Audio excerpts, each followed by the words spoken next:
Go ahead, man. Shoot it. Alright, hey, yo. Listen, man. This is London Brown. I'm calling in. I want to check in.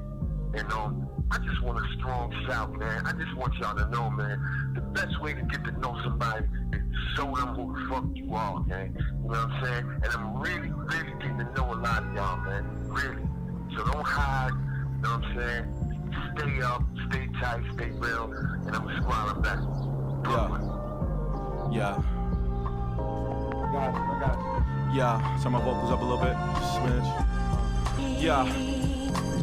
I was a runt chasing pigeons up in Vaughn King Park. I used to fall, Big Mama would dust my knees off. Oshkosh tees, scuff my aqua green 5411s, chasing old shit girl of black ink. Her hair clicking and twist with barrettes and beads. Bubblegum eyes and my Ninja Turtles ice cream chillin'. Sitting on the bar 5 cent thing. Back when $100 felt like a gazillion. Crack valves clogging up the sprinklers in the park. The blissful ignorance that make you think it's old New York. Walk them streets like I hopped out of a time machine. Cause y'all see things how they are, and I see them how they used to be. Knock down the projects, paint over the murals. Find a nigga for pouring Hennessy out for his heroes. Black man's a nomad without collective growth. So master say you gotta lead, that mean your black ass gotta go. Sankofa say look to the past to find out wisdom. Seeds of our ancestors replenishes intuition. That's how I wrote this lyric. I know Nanny, Jamel, and Uncle Kwame, you're listening. I'm guided by the spirits. Visions of the future that's reflected by the past. If we only knew our mistakes, then I kick us in the ass. Maybe I'm getting old, or maybe I'm too dramatic. We greet each other as God, now we call each other savages. That's some backward shit. All the fast and flip. List on the cell phone camera like on plantations. When they would whip a man for his kids to see. Cut his dick off and mix it in with the pig feet. Subconsciously weaken the men in the eyes of their queen. She said you can't protect you, so how you gonna protect me? Shit is deep, I often ponder what Marcus Garvey would think. A nigga screaming world star while they swung from a tree. Mirror.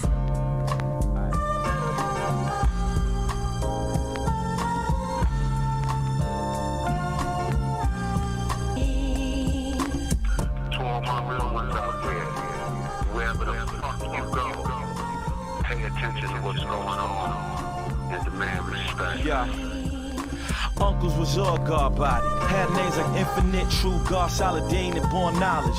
Bombing in the streets, wild kamikaze. Buck the heat, I would watch him like war wounds from drug beat. Twist the cap off his old English with his teeth. Isaac Hayes by the time I get the Phoenix on repeat.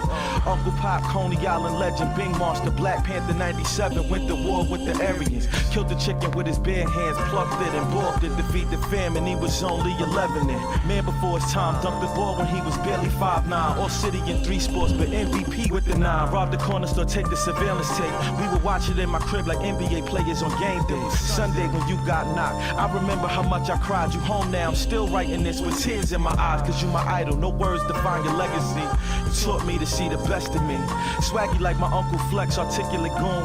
How many gangsters in BK came through Big Bro game room? I was still your wallabies, they was too large for my feet. Guess leathers are icebergs like I worked at S&D. Knuckle game legendary from Allenwood to Danbury. Cheesecakes from scratch, flash cash cause it's necessary. See so much of you in Heron and Glow. And all our issues killing me, I just thought you should know. It was growing pains and I know there's nothing that you don't know.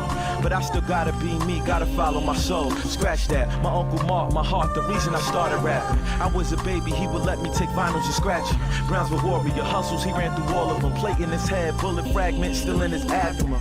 A true survivor, few was lava. Koki, my little brother, forever I got him. I could go on and on, but my words too strong for this song. Thought I should look away, but I'm caught up staring too long in black mirrors. Okay, I want anybody to know this is King Sean Go. I'm the uncle of Pop, known as Esquire. And I want you to know that I'm a fish king. You cannot drown a fish. And no matter what you do in this world, there will always be thunder and lightning. And we always hit our target.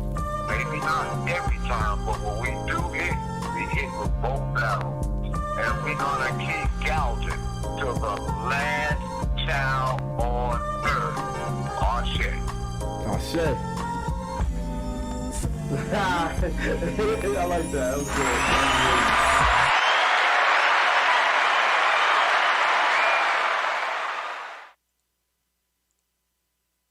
Good morning, good morning, good morning.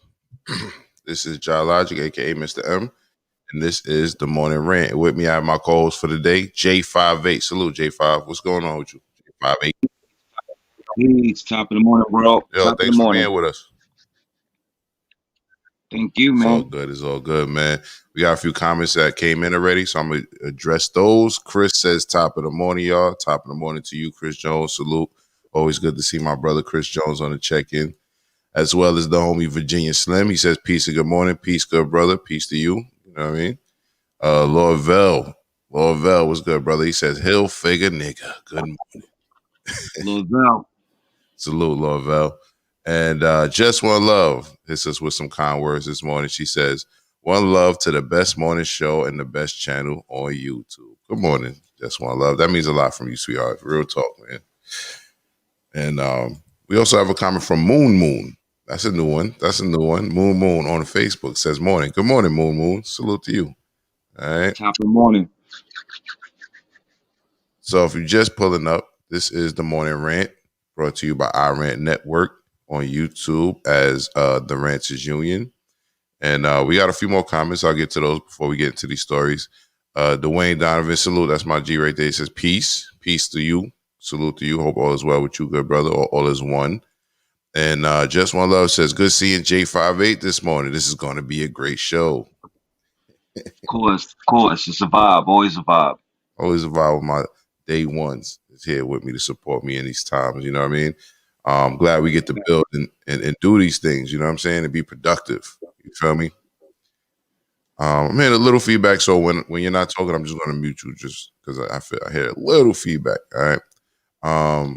But we do want to start with talking about something that me and J58 both, and I'm sure a lot of you out there are not feeling, you know what I'm saying? So the year 2020, everybody jokes about how hard it is and, you know, how fucked up it's been, how it keeps getting more fucked up and all that.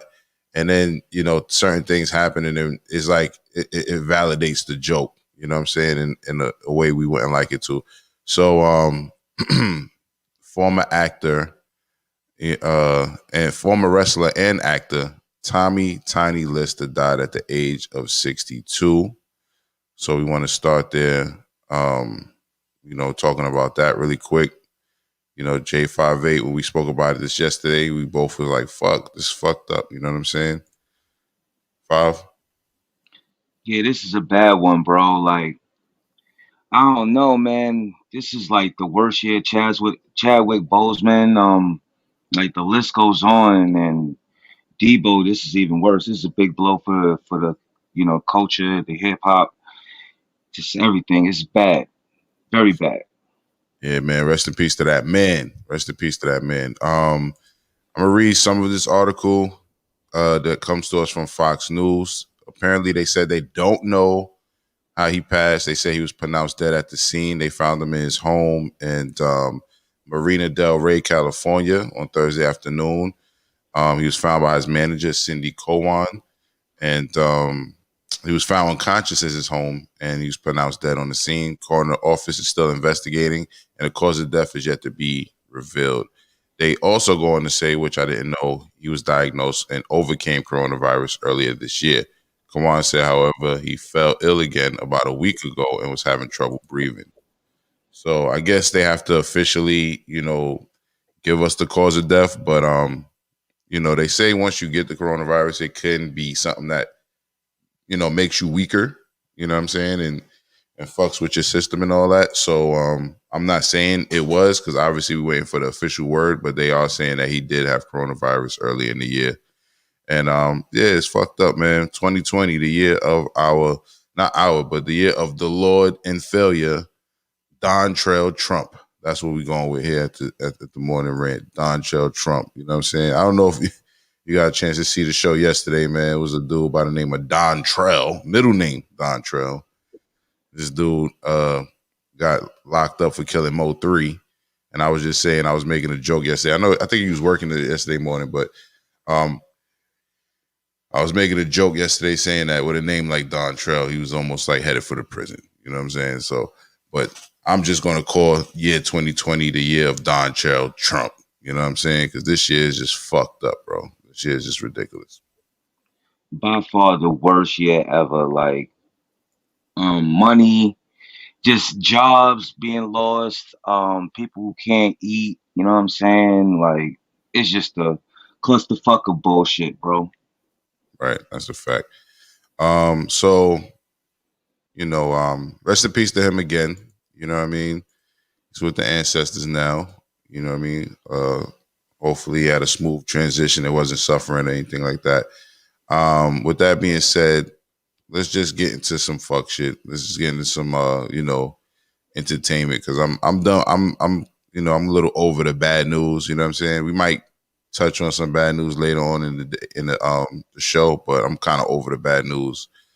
With that being said, usually Steph would do the entertainment report or whatever, and I'm sure he'll be with us later on in the show.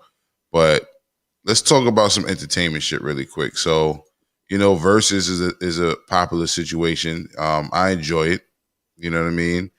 And I don't know if you know about this, and I'm about to put it on the screen, but they're saying that there's a few verses that they're saying that people agreed to, verse each other or clash each other. You know what I'm saying? The proper terms. In reggae, they call it sound clash or whatever. But now in hip hop, it's just going to be forever known as verses. And that's one of the good things that came out of 2020. You know what I'm saying? Yeah, that's one of the good things that came out of 2020. All the, people doing all these, creative things to keep us entertained, even though people are home or some people should be home or whatever, right? So let me just pull this up really quick. Are you familiar with this? I posted it on my page on Facebook. I don't know if you've seen it. They're saying your man French Montana and Jim Jones agreed to appear together on a versus. I've noticed. Oh, my fault. Go ahead. Yeah, I've noticed that they've been linking up a lot lately.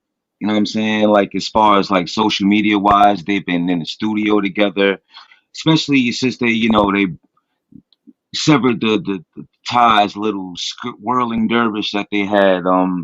Yeah, man, why not? But I think it's a little premature. I would say I would want French against Cam, but I guess they setting Cam for somebody else. So this is a good alternate. You feeling this? You feeling this verse? You saying It's premature. It's premature, but I don't think how so when you say premature? Like how so? it's premature because like he got French has to settle for Jim Jones. I think the match would have been French versus Cam more than anything, but Cam, I think they're trying to work on Cam and Mace. French versus Cam? I mean, they trying to put French up there. He got hits. Unfortunately. But I mean, I fuck with French. He's good. He ain't the best, but that's what I'm saying. He's far from the best. So I mean, French versus Cam sounds crazy.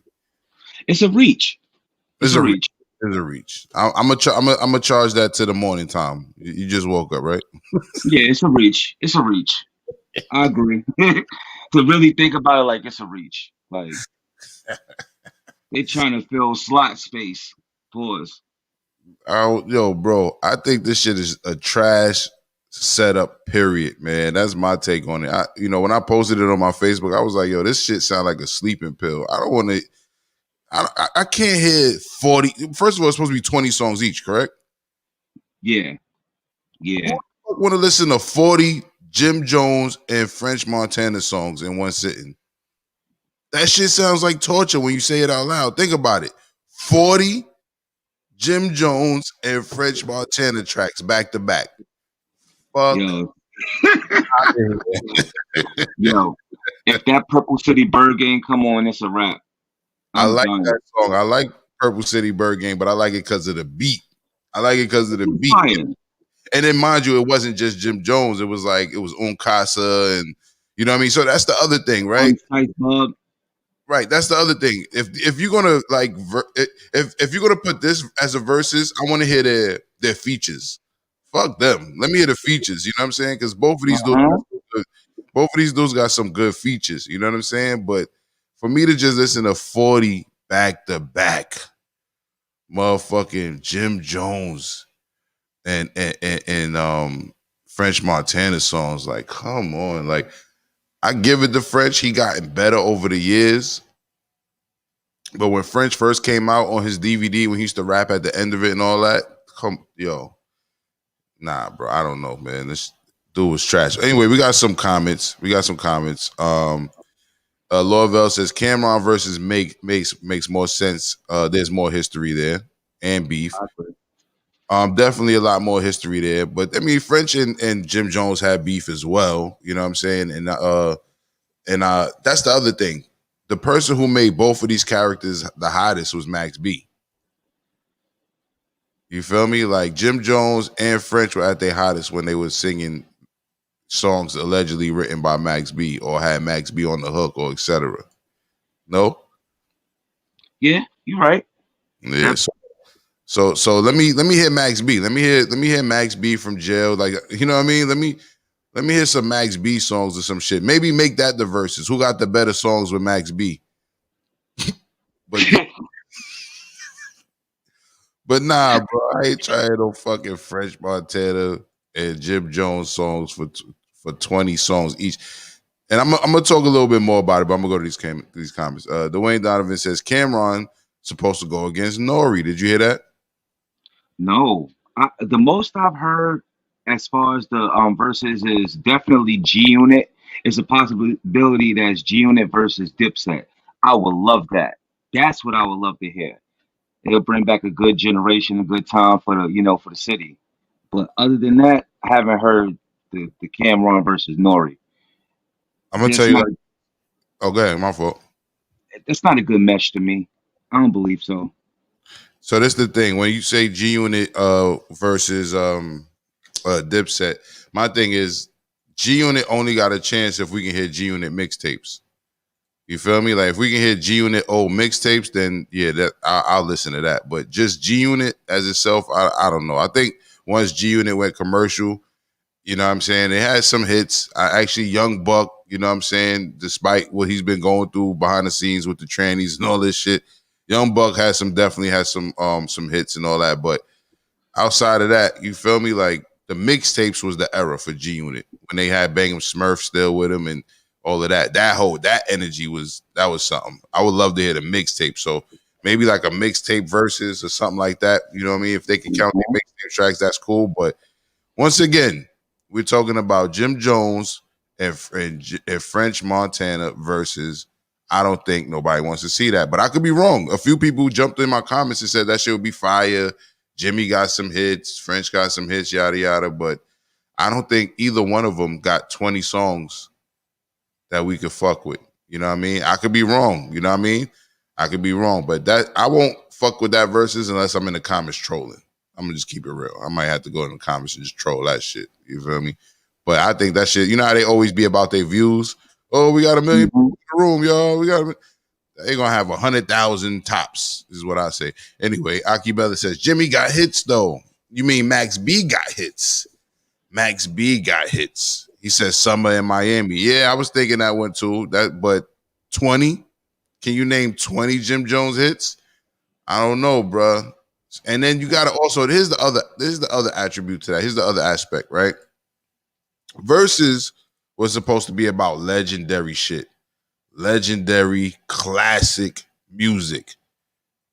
So just because you can fuck with Ballin' and or Summer in Miami, you know what I mean? Or that shit he did to the California beat when he was out there with the big Hawaiian blood niggas and shit. I forget the name, the Booyah Tribe in the video. I forgot, what was that? Certified Gangster. You know what I mean? You know, he got a few joints, but none of them shits was classic, bro. You know what I'm saying? Like classic, you feel me? I don't see it. Do you see it? Do you see this shit as classic? I don't know. You don't gotta agree with me, but what do you think? No, Jimmy, he got some joints, but I can't say like sonically, French Montana catalog is way better than Jim Jones sonically. But that I don't see it. But does French Mm. have classic music? Does he have classic material? Does he have music that will make you sit back and be like, damn, I mean, I don't know. I feel like this is a versus for people who don't listen to shit but Hot 97. You know what I mean? Yeah, I mean, if he gonna pull off his hooks, that's the only way. That's the only way. Like French can really. He got some joints, but I think the hooks is really where he stand. His standpoint. Once Like, again, once again, you mean Max B's hit hooks.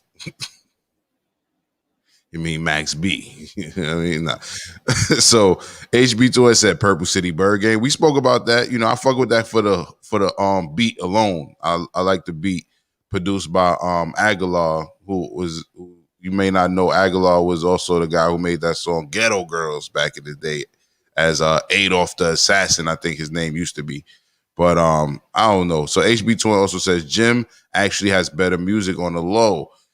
All right, that's not saying much though. Like my mother always said, you can't compare yourself to losers. So it's like, bro, these guys might, have an era that people that fuck with them, you feel me? But is the shit classic? Is it classic? I don't see that. HB20 also says that song Harlem. You familiar with that song? nah. I'm not. Me neither. I'm sorry, culture. I'm sorry, culture. Nah, My fault. I'm with you, bro. I don't know that song neither. Maybe it's something that was a mixtape hit. Virginia Slim says Montana has zero flow. I'm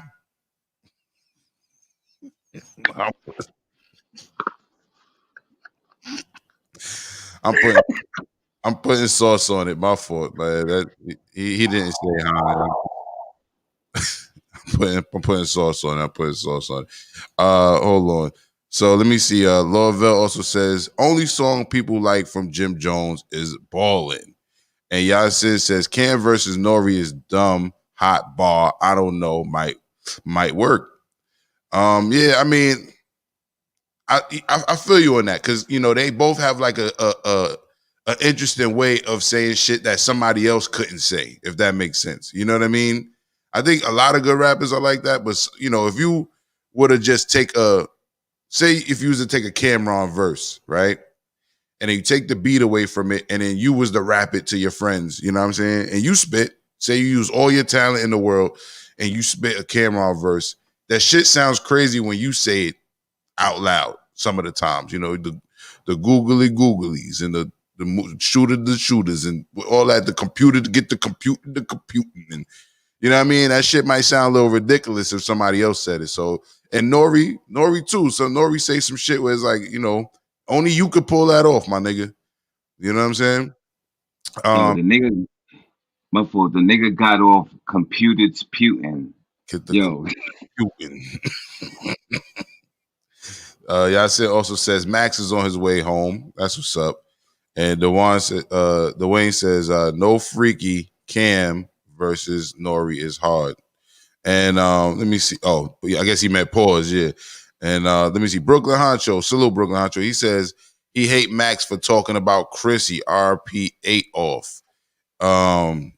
And yo, Brooklyn, I have my email pulled up right now, bro. I think you sent it to the wrong email. I even sent it to, you need to get on social media just so people can contact you, Brooklyn Honcho. Also I resent it out, you know what I mean, to I put it in Holly's IG, you know what I mean, her inbox and shit. I ain't sliding her DM, my nigga. Respect. But I put it in her inbox and shit, and I'm about to put it in the chat again. I didn't get your email, and I'm about to put it in this chat. Make sure you send it to the right email. It's chicken and beef INC. I don't know if you forgot the INC part, you know what I mean? But it's chicken and beef INC, and I'm about to put it in the comments again for the good bro, Brooklyn Honcho. Try to send that email again and make sure, like, double check that you send it to the right email. Brooklyn Honcho also says Cam versus 50. I fuck with that. Their beef, low key, when they had that beef, that shit was tough. And 50 did that video in his garage with all the guns and the goons and the blood niggas. That shit was pretty tough. That song was pretty tough. that brought me back to the mixtape 50 Cent days. So I can see that. What about you? You will fuck with that? Hell yeah, man. And you know, Cam still owe us from that video. You know, it's gonna be a hot summer, right, Curtis? And the nigga just disappeared. That shit was trash. With his response to 50 was trash, right? Remember Curtis. the video was alright. Look, that's what Dwayne just said. The video was alright, and then at the end it was like by the trash cans or some shit. It was some funny parts of the video, but the song itself was trash. I put that song that I put Cameron's reply to 50 Cent. I liken that to Ja Rule's clapback. Clapback was trash to me. What say you? I agree. I think a lot of people will fight me on that and say, nah, that shit wasn't trash. I think it was trash. I think clapback was trash. I think that was the worst response Jim Jones could have had to the momentum 50 Cent had. Not Jim Jones, excuse me, Ja Rule. You know what I mean? That was bad. That was bad. And yeah, HB Twin says Cam Jay-Z diss was better. That's a fact. That's a fact. You know what I mean? And Dwayne says clapback was, I think he meant different. I'm not sure, but Dirt. Yeah, probably Dirt. Yeah, there you go, Dirt. Yeah, the clapback was trash, bro. Like I was expecting more from homie. So while we on the topic of verses, I'm gonna stop ragging on these niggas. Salute to Jomo, aka Jim Jones. Hold on, Brooklyn Hunter said JahLogic versus Joe Rogan. I don't know if I'm on that level yet, man, but maybe I am. Who knows? You know what I'm saying? Let me get my confidence up. Let me get some more episodes up under my belt before I go against a Joe Rogan. You know what I'm saying? But yeah, I'll salute to Joe Rogan. But anyway, salute to Jomo, aka Jim Jones. He still put in work in hip hop, no matter how much I'm ragging on him. You know what I'm saying? The way he says I got Josh. Salute, G's. And salute to French as well. So French did good things in hip hop as well, such as put the homie Chinks Drugs on from Our Hood. If you don't know, me and J58 grew up together in Far Rockaway. You know what I mean? So they both did good things or whatever. But I just can't listen to them niggas for 40 songs straight, bro. I can't do it. I can't do it. Like you know, Versus was about classic shit. You feel me? Classic shit. But come on, bro. That shit is ridiculous. Chris Jones says clapback was good to me. See, some people like it. To me, I was expecting him to come back hard, pause, but you know what I mean? But he came back. We're gonna clap back. We're gonna clap back. That shit was trash to me. And then the fucking and then the beat was trash. Even like, come on. And you can't put that up against not even one of 50's mixtape hits, for real. 50 was coming hard on the pause on the mixtapes when he was getting that job. Remember that? I smell pussy. Is that you? I smell, like, come on. Like, they was, and then they had Lloyd Banks coming off. They had 50 being disrespectful. Tony Yayo screaming on you. And the shit was just sonically, like you said, like the shit was just, it was too tough. And this motherfucker coming, we're gonna clap back. They're gonna down. That shit was fucking garbage to me. Sorry, Chris Jones, you my nigga. You know what I mean? Chris also just said, word, I seen a post about this morning about him passing. So you're talking about Tiny Lister. Yeah, man. Hope I just said his name right. Let me just make sure. Tiny Lister Jr. Yeah, man. RP to that man. And Dwayne Donovan says top soil. Word. Fertilizer. These niggas, man. And Lorvell says Ja Rule should have never replied. I don't know if I agree with that because 50 was this nigga 50 was on his heels. So it makes sense to address the elephant in the room. I just don't think he should have came back with clapback. I just think he should have had an A&R in that situation. Somebody to say, not this song. You feel me? This song is not it. You feel me? So that's not going to work. I see Steph just came in the building. Steph, get your green screen cracking and all that, bro. We about to pull you in. Let me see. So yeah, man. Speaking of verses, Speaking of verses, and hold on, HB28 is laughing. Chris said, "Laugh out loud." It's all good though. And Lorville says, "Ja Rule made Queens look bad with that diss record." No, he didn't, because 50 was from Queens. You got to remember, they both was from Queens. You know what I mean? He didn't make Queens look bad. He made himself look bad.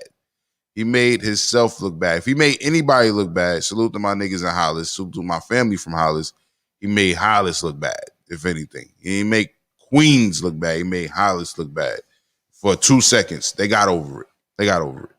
But anyway, let's go to this next verse, because there's a few verses they're talking about right now. It's a few verses they're talking about. And this next one, I think, is interesting as well. You may have seen it. They're talking about fans reacted to the possible Bow Wow and Soulja Boy verses. Would you fuck with a Bow Wow and Soulja Boy verses? Huh, Jay? I'm good, bruh. I'm good. You cool off of that? I'm good. I'm good, G's. What about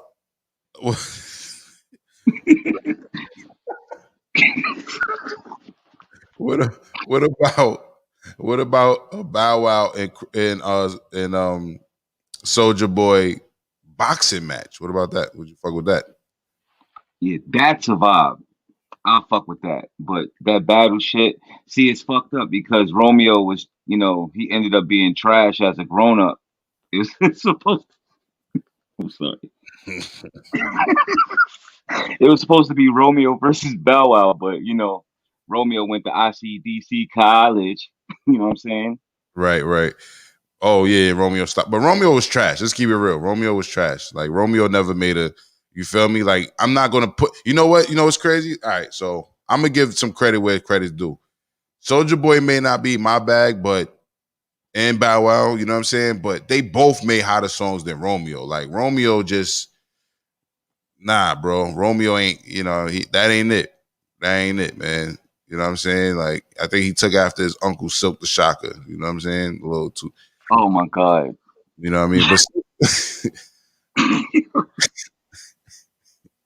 I still take Silk the Shocker over Romeo. That's the fucked up part, though. You know what I mean? Just One Love says, right, J58, and she also says, trash should have been Bow Wow versus Lil Romeo versus you fuck with Lil Romeo, huh? Just One Love. So I don't know. Yasin says, Soulja Boy, tell him. I don't know, man. I got Soulja Boy over Romeo. I'll listen to Soulja Boy over Romeo any day. You know what I mean? Maybe that's me being a little biased, but I feel like Soulja Boy, he birthed a lot of these young boys. You know what I'm saying? With his style and all that. But Romeo was garbage. In my opinion. HB Twin says, Ja and his hate bag early today. Silk used to be my favorite rapper.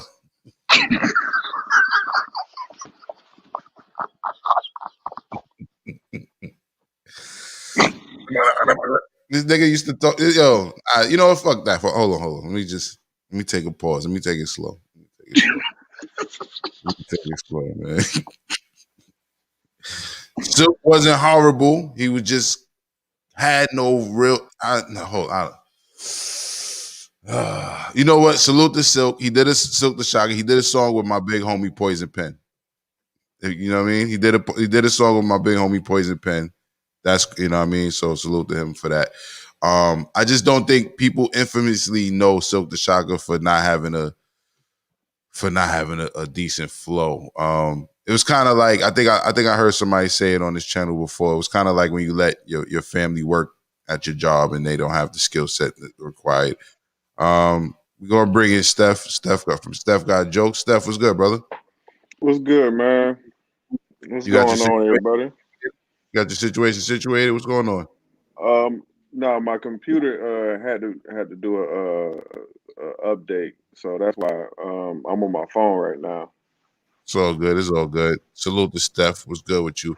I'm gonna let you tap in on these subjects, but before we do that, let me just go back to some of these comments and all that.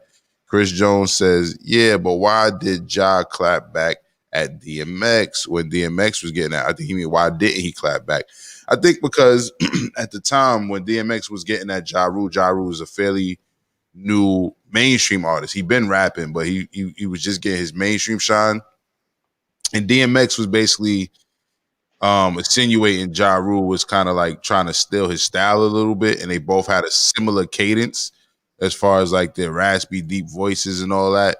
So I felt like he probably didn't want to come at DMX and fail, next to DMX. But you look this up. If you probably should know this, you probably do know this. They had a song together. Ja Rule, DMX, and Jay-Z, I believe it was. And that song was fucking flames. You know what I mean? So you remember that shit? Anybody? Y'all remember that joint? Mm-hmm. This is the early stages of this is before Murder Inc. became the Inc. And this was a very pivotal. Yeah, it was a great time. It was a great time, great year. It was called Murder Inc. or Murder or some shit like that, right? Mm-hmm. Mm-hmm. Brooklyn Honcho says, I watched the celebrity. Go ahead. No, I was about to say, and I just tag on what you were saying earlier. I think you put it politely. He said it seemed like he was still in his style. Nah, man, he was textbook DMX prototype. No, I don't see that. If he was a Ja? textbook, no. If he was a textbook prototype, he would have been barking. He would have been praying. He would have been doing all types of shit. Nah, they just had a similar voice. You know what I mean? And I can hear that, especially if you from outside of New York too, and maybe it sound like because they might really sound similar because they got these New York accents, but it's almost like when you speak a language, like you can hear the difference in the slang version versus the proper version. Like I can totally hear the difference between Ja and DMX. Like it's not like when Action Bronson first came out sounding like Ghost. It's not like that. You feel me? Like it's like now I can hear the difference from the jump with Ja Rule and DMX. And mind you, Ja Rule been rapping before that. He just finally got that shine at that moment. You got to use a better analogy with bigger names because you said two people who I have no idea who you're talking about. You don't know who Ghostface Killer is from the Wu-Tang Clan? Oh, Ghost, nigga. You just said Ghost. You gotta say Ghostface. I don't know who you talking about. Yeah, that makes sense. And All right. You know Action Bronson is too, right? No. Oh wow. Anyway, let me see. Hold on. Yeah, Brooklyn Hunter says I watched the celebrity boxing match. I definitely watched that celebrity boxing match. Soldier Boy. First of all, Soldier Boy is trying to fight Jake Paul, I think the nigga name is. Like, you need to be trying to fight fucking Bow Wow, nigga. You know what I'm saying? And they actually had fake ass beef for a little bit. So we want to see that. That's the celebrity match we want to see. Hey, you remember when they used to be on MySpace talking shit to each other? I remember they used to talk shit to each other. I didn't follow their MySpaces, but I do remember Soldier Boy came up off of MySpace. You know what I'm saying? I remember he came up off of MySpace, the way similar to the way some of these artists are coming up on TikTok now, and similar to how some of the artists came up on Instagram. I never seen an artist really come up off of Facebook. Anybody? Rappers? Oh, Doja Cat. She went viral off that bitch on Macau video. But that can also be said about YouTube. It just kind of went viral overall. So I don't know. That's a fact. And Ja, my fault, real quick. As far as the Ja Rule and DMX thing, Vinny Vitavici, when that first came out, he was kind of doing the DMX, the prayer chants and stuff with the singing. Kind of foul. I think that was foul at that time. That kind of turned me away from Ja at that time. Not you, but that Ja over there. That turned me away from that nigga because he was wilding. Okay. He did do a little bit of that. Yeah, he was doing that DMX prayer chant, like like the call in with the singing, like shit like that. Yeah, he was doing that. Lord, give me a sign. On those rainy days. That was X. That was X. DMX. He was challenging his DMX when he made that song, man. He had a lot of X in him. Rain on me.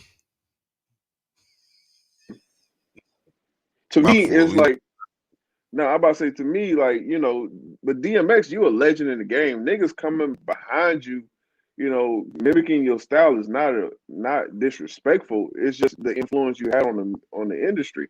I don't know why you take it as a sign of disrespect. I don't know. I'm gonna stick with what I was saying, man. But I hear y'all, but I'm gonna say he definitely was. I think it was just the cadence, you know what I'm saying. And then he came up in a time too where the industry would kind of groom you, so he might have had somebody say, "Yo, fuck that, man. Sound like X a little bit." Maybe that happened. Maybe that did happen. You know what I'm saying? Behind the scenes, who knows? I think I missed a few comments. We're gonna try to get to them. If I don't get it, apologize in advance. Yasid says Lil Rome is doing better business. Lil Romeo is definitely a great businessman. That's what he did get from his family that I can respect. It's not skills in rapping though. This nigga, I definitely don't want to hear no motherfucking Lil Romeo songs and shit. But maybe it's because I'm not a fucking little girl.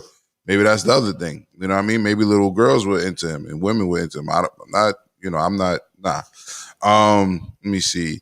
Just One Love says Soulja Boy came after Bow Wow. I thought Soulja Boy definitely came after Bow Wow. I wasn't saying he birthed Bow Wow. He birthed a lot of other these little rappers. But Bow Wow, he definitely started real young in the game. From I think he was in Snoop Dogg's music video really young, and and then he was rolling with Death Row a little bit, and then when he finally got his shot, he took it. And Little Bow Wow was that dude when he was first coming up. You know what I'm saying? Like I'll say that. You feel me? And Soulja Boy, but Soulja Boy was on the dance wave, and I wasn't necessarily on the dance wave or a little boy, so it was kind of like I respect it, but I was already adult at that time when Soulja Boy came up, so I wasn't necessarily like a big fan. And I remember, do you remember this? When Soulja Boy first came out, and then he was hitting the award shows and shit, and all the adults was in the award show in the audience doing his dance. I thought that was the stupidest shit in the world. You remember that? Basura, papa. Right. I think that shit was basura. For real. A bunch of adults in the audience trying to stay relevant at the award show. I remember that shit on some, sit your stupid ass, adult ass, grown ass down. Fuck out of here. Right, come on, yo. And HB Twins laughing. Shay Hercules says tapping in for the 183rd Bees channel. Salute to Shay Hercules and my homies 183rd Bees from the 183rd Bees channel. Subscribe to that channel if you haven't. If you enjoy objective thought mixed with the gangster shit. That's my homies over there in real life. 183rd Bees is the homie in real life. All right, just like J58. Lorvell says Bow Wow would win. Let's do a Bow Wow versus Omarion. But see, they got to be in the same genre. You know what I'm saying? Omarion is a singing dude, so they got to kind of be in the same genre for that to truly work. If you dig, so I feel you. But maybe on a boxing match type tip, maybe Bow Wow versus Omarion. But I want to see Soulja Boy fight. Soulja Boy talk a lot of shit. I want to see Soulja Boy fight. I ain't gonna front. Soulja Boy, he keep trying to fight people. I want to see that nigga. They ain't ready for Big Draco, bro. Big Draco, he got to one hit a quitter. Yo. Yeah, they ain't ready for Big Draco. Facts. I want to see Big Draco get in the ring. Facts. Dwayne says they were supposed to be a group.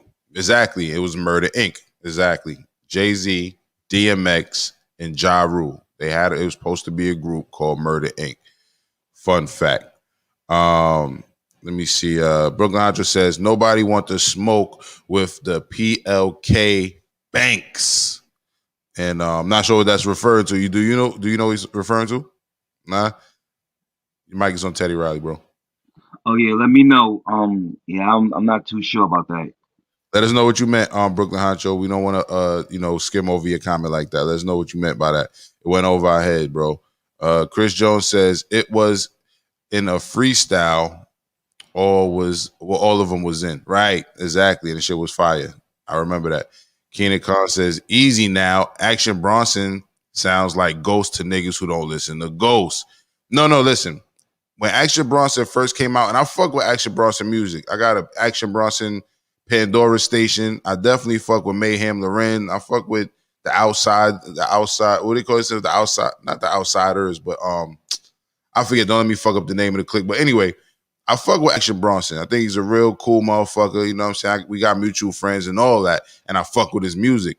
But when he first came out, I couldn't get over the fact that he was sounding like Ghost. And I think if you listen to his earlier shit, he was embracing it, because I don't know if he thought he was going to go as far as he did. I don't know why. But now you could tell he's in his bag. Now he sounds like Action. Now he doesn't sound like Ghost. He just sounds like Action Bronson. But even he said it on one of his songs. I speak 6 languages and 3 voices, or something like that. I'm paraphrasing a little bit, maybe, or I got it right. But he said that. He said he knows he has different voices and speaks different languages. So I think he knew one of his voices was a Ghostface Killer type, you know what I mean, voice. Let's be real. But eventually, as the more his fan base grew, I went to an Action Bronson concert in California and all that. This nigga packed a fucking arena that fit thousands of people or whatever, you know what I mean? But in the beginning, he embraced sounding like dude, and now I feel like he's like, you know what? I could just be myself, Mr. Baklava. You know what I mean? And then let's also acknowledge the obvious. He kind of sound like Ghost, because Ghost kind of sound like an old Italian nigga sometimes. And then this guy, and you know, Action Bronson is from a part of Queens where, you know, there's a lot of different ethnicities when it comes to Europeans and shit. So, yeah, but I think now he doesn't sound like Ghost. He sounds like Action. But in the beginning, nah, I'm not. I can't stand on that, bro. In the beginning, he definitely sounded like Action Bronson. He sounded like Ghost. HB2N said, not mad. He doesn't know who Action Bronson is. And Keenan Khan says, Action go hard, though. He do. Like I said, I listened to his music. But in the beginning, I couldn't. Now, I fuck with it heavy. You know what I mean? Dwayne says, Rules' first album was classic. That's a fact. Miss Ravioli is waving at 5'8". Yes, there's 5'8" there because she put a question mark. That is the homie 5'8". Let's see. Dwayne says Bow Wow's story is real. How he came up. That's a fact. And somebody's son says, laugh out loud. Y'all brought Wayne, I ain't buy it. I created it. You know what I mean? So the union is for everybody. Everybody here has their own channels and shows. So that's what the union is for. Brooklyn Honcho says, I'm 41 and still love some young, ignorant music. So, I mean, young, ignorant music, when niggas is talking that gangster shit, it is appealing. But when niggas is talking about dancing and all that shit, I couldn't fuck with the Soulja Boy movement when he first came out. But I respected it. You know what I mean? Dwayne says, Punchline King or PLK. Okay. So I'm not hip to that dude. Okay, that's what it is. Punchline King. Lloyd Banks. Okay. I didn't know. I knew him as Lloyd Banks, Punchline King. Come on, man. Okay. I knew him as Blue Hefner. That was the alias of his that I fucked with, the Blue Hefner. You know what I mean? I didn't know nothing about no Punchline King, so I'm out the loop on that one. Good. I was about to say, I was about to say Punchline King. I thought that was Lloyd, but yeah, okay. If that's the same person, okay. Yeah. I didn't know that though. I always knew him as his alias is Blue Hefner. You know what I mean? Brooklyn Hunter says Joel Ortiz would have murdered Action Bronson.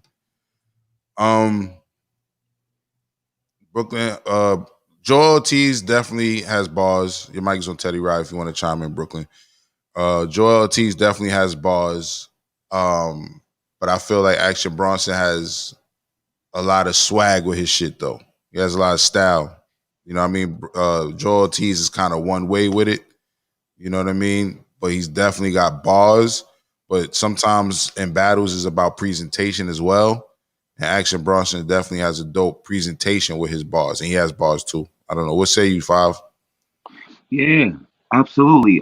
Joel Ortiz, he could like outbar niggas, but like class. Nah, he can't outclass Action Bronson. Action Bronson got that kind of mystique and that aura about him. Like everybody wants to, be his friend and shit. Like he's very friendly. You know what I'm saying? Niggas fuck with him like that. Right. Just One Love says Ghost versus Ghostface 3.5 versus Eighth Son versus Boy Spliff versus Blunt. I love hearing New Yorkers talk. East Coast verbiage is mad dope. Salute. And Brooklyn Hunter says Action Bronson concert. Come on, man. I did. I went to an Action Bronson concert. I went to an Action Bronson concert in California. But I will say this, Brooklyn Hunter. This was in the beginning of when he first started getting popping, and I didn't buy the tickets. I had a homie that was just like, yo, we going to this fucking concert, and I rolled out. You know what I'm saying? And I will, to give credit to what you're saying, and it was at the time when I was kind of like, this guy just sounds like Ghost. I'm not really fucking with it. I spent a lot of time of the concert outside the concert. I'm not even gonna lie to you. I did spend a lot of time in the front smoking weed, networking. You know what I mean? It was a lot of people to meet, a lot of hands to shake there. You know what I mean? So I did spend a lot of time outside. You know what I mean? But I can't deny that he had a packed house. It was a big arenas. It was like a packed house. You know what I mean? Big theater. You finna downplay this situation like you ain't have front row seats to this man concert? Mm-hmm. Nah, I definitely didn't have front row seats to the concert. I definitely ain't pay it to go there. Louisville says, y'all remember when Action Bronson was pressed by the Wu-Tang Clan? So apparently, I do remember that. So apparently, it wasn't the whole Wu-Tang Clan. So apparently, rest in peace to Papa.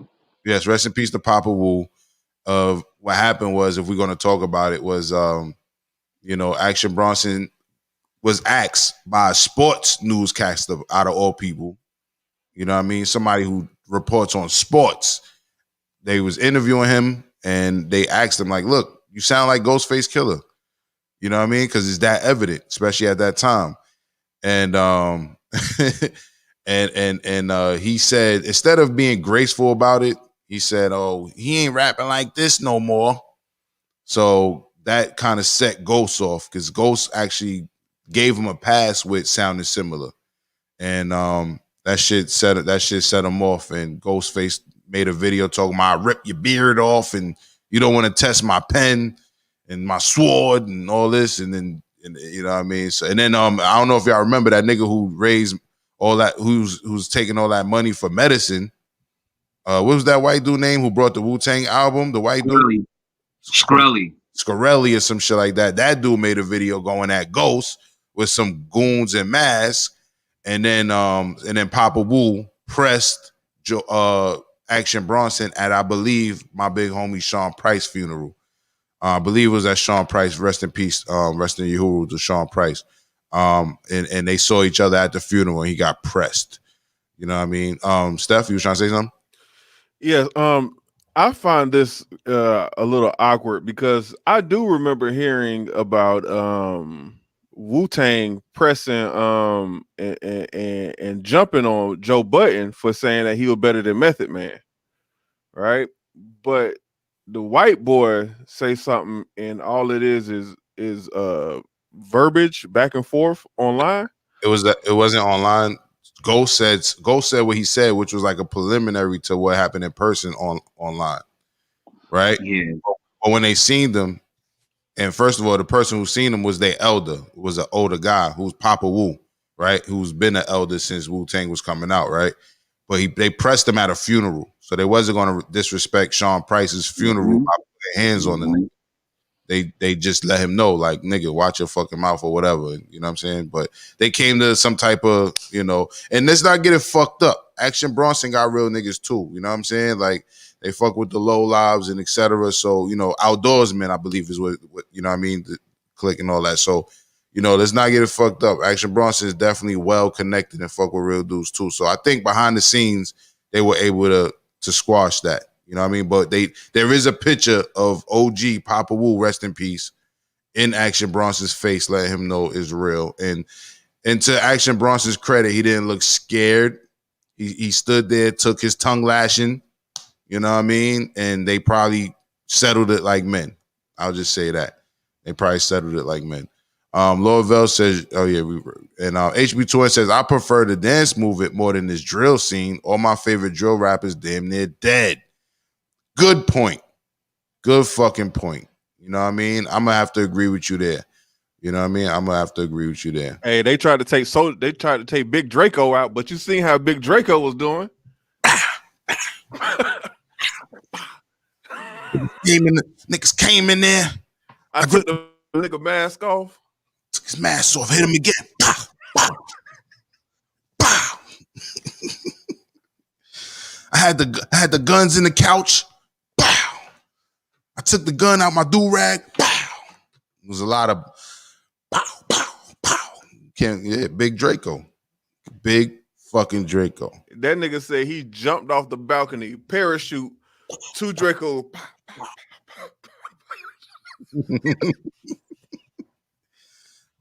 Can't run in niggas' houses. Not even soldier boys. Can't run in niggas' houses. Yeah, man. Y'all gotta stop playing with Big Draco, man. Just One Love says, I'm going to be researching Action Bronson. Never heard of him. He's a dope rapper. I don't know how Steph don't know about him. He's a dope rapper. He just, when he first came in the game, he just sounded like Ghostface talk. I remember listening to him, just listening to the audio, and I'm like, oh, this is a new Ghostface.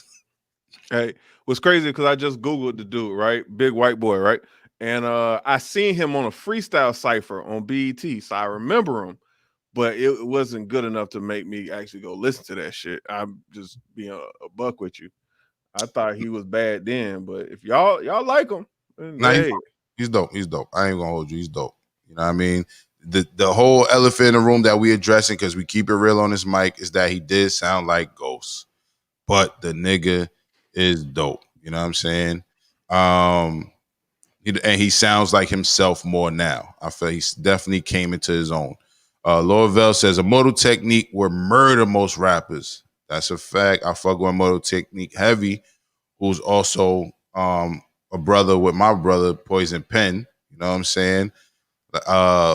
Yeah, Immortal Technique is and he's a solid dude in real life, and he talks about shit. You know what I mean? So I don't know if they're in the same. He's in the same playing field with some of these rappers, because a lot of these rappers don't talk about shit, and he actually talks about shit. So, and then he has a way of being quote unquote conscious, but still not soft. You know what I'm saying? Like Immortal Technique don't, he don't talk that conscious burning instant shit. You know what I'm saying? Like the first time I seen Immortal Technique perform, in fact, he performed this song that by the end of the song, I'm not even going to give it away. Y'all should just follow him if y'all don't. But I remember at the end when he finished his set, this nigga spit on the fucking stage, spit on the floor. It's like, this nigga's, he's raw. He's raw with it. Motor Technique is raw. That's a fact. You know what I'm saying? And salute to him. Salute to brothers, from Rebel Arms. Salute to my big bro, Poison Pen. You know what I'm saying? And they always been good to me. Virginia Sim says, Ja also have VIP tickets to the Macklemore joint. I'm going to keep it real with you. I still haven't listened to Macklemore as an artist for real. So I like that joke, but I don't know shit about Macklemore's career like that, to be real with you. Brooklyn Hunter says, who's messing with Dave East nowadays? J58, you want to answer that? Because I've been foul enough. Especially the Macklemore, first and foremost. This nigga, he had the biggest robbery in hip hop history, but that's another story. Who's messing with the home? Go into it. Fuck that. Go back to Macklemore. He robbed the game. He robbed the culture. Talk about it.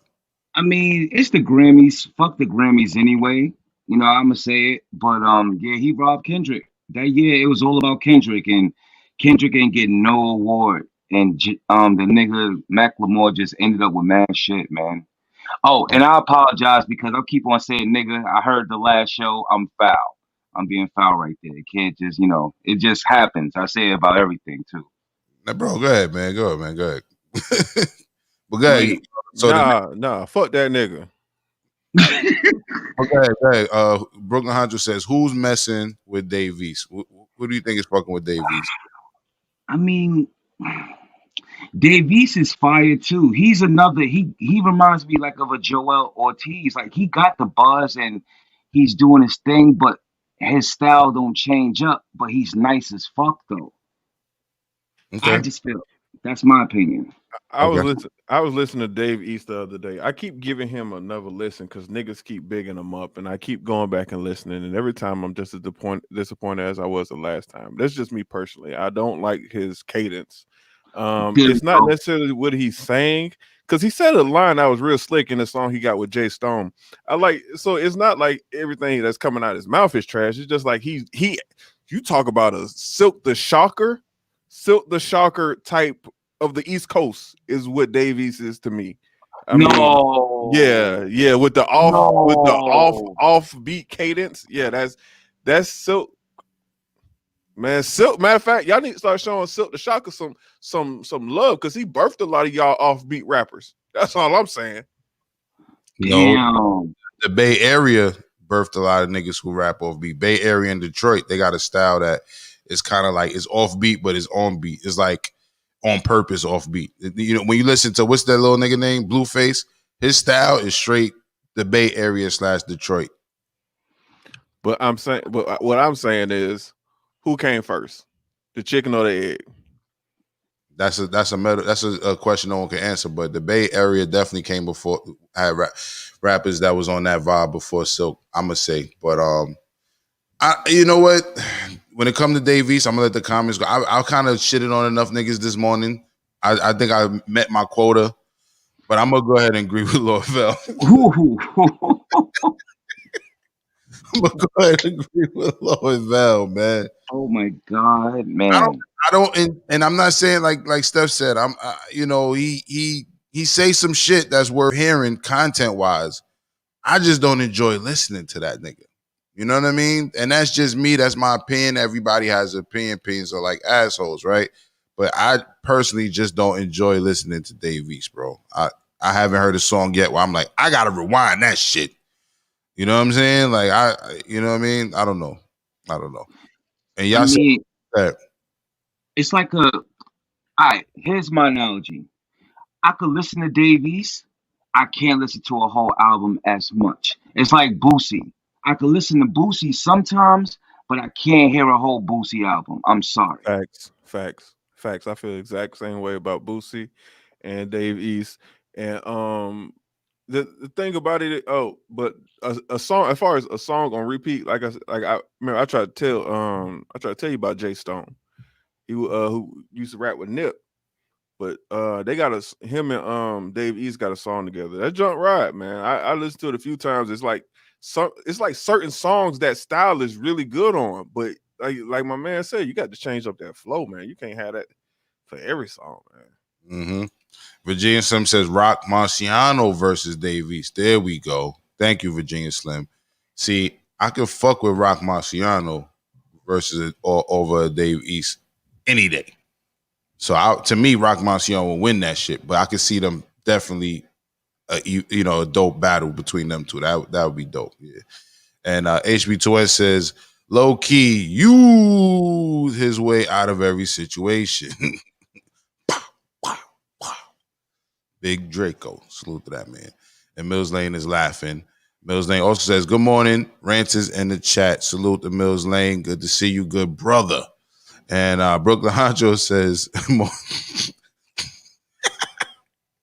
a Mortal Technique versus J. Rue the Damager. Don't do a Mortal Technique like that, man. Mortal Technique ain't that fucking old. You know what I'm saying? You got to put J. Rue the Damager up against like somebody in his period. Mortal Technique came after, and he's still relevant today. And Mortal Technique can still sell out arenas. I've seen it personally. You know what I'm saying? And especially out of New York. You know what I mean? Like people outside of New York, like we go to places once again like California and shit like that, and places like Santa Cruz and LA, and you know what I mean? Like he has a crazy following. I will put Mortal Technique more against. I would have to see him go against. I don't know. I have to get back to you on that. I don't know, because he's almost like he's in a lane of his own. Mr. B. Charleston, aka Hemp Lord. Salute the Hemp Lord. Light up. Says, yo, good morning. Good morning to you, good brother. Good morning. And peace to the homie Rosdale Far Rock. Salute. You know what I mean? Yo, J58, that's C right there. Salute to Rosdale Far Rock and shit. Your mic is on Teddy. Peace, brother. What's good, No bro? doubt. Lorvell says Macklemore is trash. Have to agree with you as well. And Rosdell Far Rock says, F Rock says, Benny the Butcher fucking with Davies. That's a fact. Yeah. I mean, but I'm definitely I'm not listening to whole Benny the Butcher projects right now. I still rather listen to West Side Gun and Conway over Benny, even though they're the same camp. Since we just talking, we fanning out right now, just talking about as consumers what we prefer. I'm fucking with his camp more than Benny the Butcher and shit. But he cool, you know what I mean? If y'all go to my IG, I got a couple Benny the Butcher Instagram clips from the shows my man's through with my homies, big homies at Lyricist Lounge. You know what I'm saying? So salute to Benny the Butcher. But I think his camp, to me, I prefer the Conway or the West Side Gun. You know what I mean? What you gonna say? Yeah, that's the question. Who's fucking with Conway? That's the question. The Machine. Who's fucking with Conway? That's a good question. Who is fucking with Conway? Mr. B also says he alright. and Virginia Sims says, nah, bro, Montana is slick levels of cadence. That's what I was thinking, but I already shitted on Montana enough today. I was definitely thinking that. HB2 is looking. And Rosdell says he bugging comparing Dave and Silk. I didn't see that comparison either, but we all got our opinions up here. You feel me? We all got opinions up here, so it is what it is. I think it's because y'all have such a low respect for Silk the Shocker. Especially if you're up north and you're big on lyrics, you're not gonna have the level of respect as you do down here. But okay, yeah, I definitely see the comparison. That's why I made it. I think people think New Yorkers don't listen to different shit. That is not the case. We respect Bun B's pen. We respect certain people's pen, UGK's pen. We respect Scarface's pen. You know what I mean? Cadence and flow, all of that. You know what I mean? A-Ball, MJG. A-Boy, MJG. You know what I mean? Even Mystical. I'm gonna be honest with you, okay? Because I don't like Scarface. I don't. So that's not really one of our strongest guys as it is. He said his old shit was trash. If he knows it, I know it. I ain't stupid. I said it before he said it. Then, but yo, Steph, you fuck with Nelly, don't you? Nelly had his run. Nelly had his run. Wait. So you don't fuck with Scarface, but you fuck with Nelly? Nelly could make a hot song. It's not about lyrical. It was about making a hot song. Nelly had hot in here. Did you not want to dance? All right. I thought so. I thought your ass wanted to take off some clothes and start dancing. I enjoyed the video because it had bitches in it, but I wouldn't. It's getting hot in there. I'm cool, bro. But no, I'm just saying. I say this. I'm saying this to say this. We fuck with people from the South, the West, the Midwest, the North. We do. Niggas just don't. Silk the Shocker flow just never caught on. It never stuck. It just never. It is. I think that's what it is. It just never stuck. See, what you thought he was a one and done. Little did you know this man planted a seed and let it grow. And that seed is Blueface, Dave East.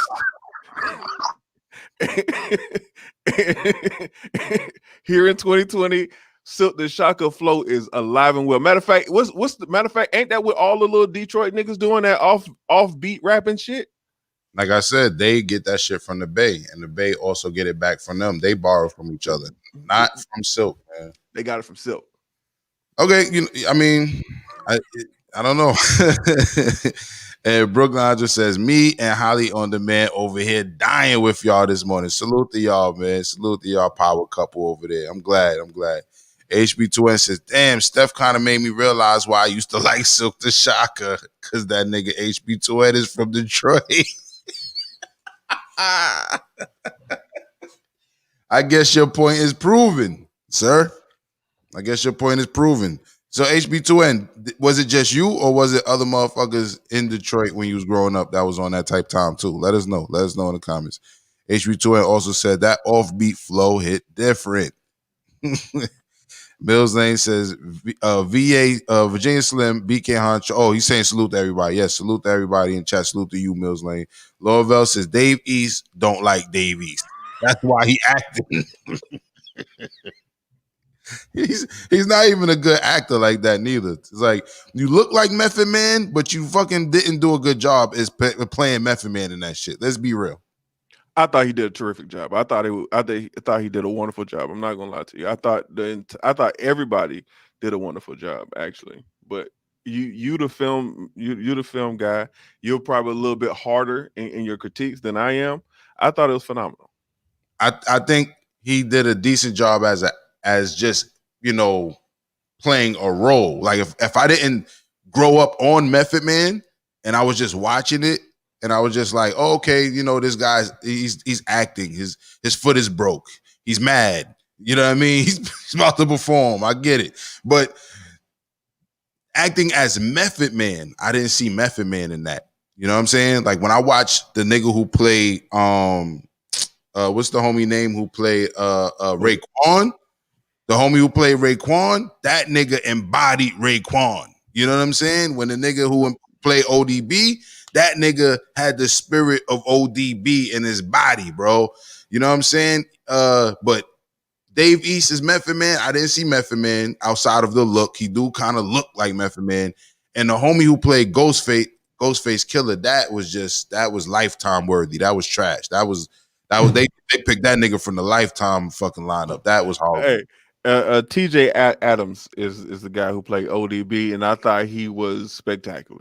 I did. I thought everybody did decent, but you're right. The guy who played Ghostface was probably the weakest link, but because it was such strong acting, I thought he was covered up.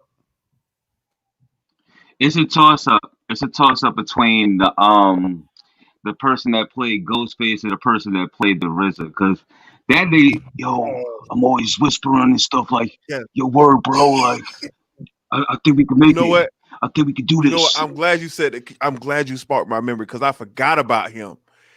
That is terrible. Trash, you are right. Oh my God. I was about to let that slide. I'm so glad you were here to get me straight. Oh yeah, that was trash. That nigga. Next season they need to get a new. They need to replace his ass like they did Aunt Viv and like act like nobody noticed it. Get him the fuck up out of here. This one I actually enjoyed that guy's acting, but I'm not going to negate what y'all saying. I can see where y'all can be a little annoyed with the whisper and yo God, no, like I get it, but I feel like he was told to act like that. I feel like this is somebody said, yo, this is how RZA is, or RZA himself said this is how it was. You know what I mean? And he embodied that and not what we saw as RZA. You feel me? That's why I'm giving him the benefit of that when I say that. Of course, I don't know. I wasn't on the set. But once again, let's salute the ones who did a good job, though. Like you said, TJ Adams, he was also in 40-Year-Old Virgin.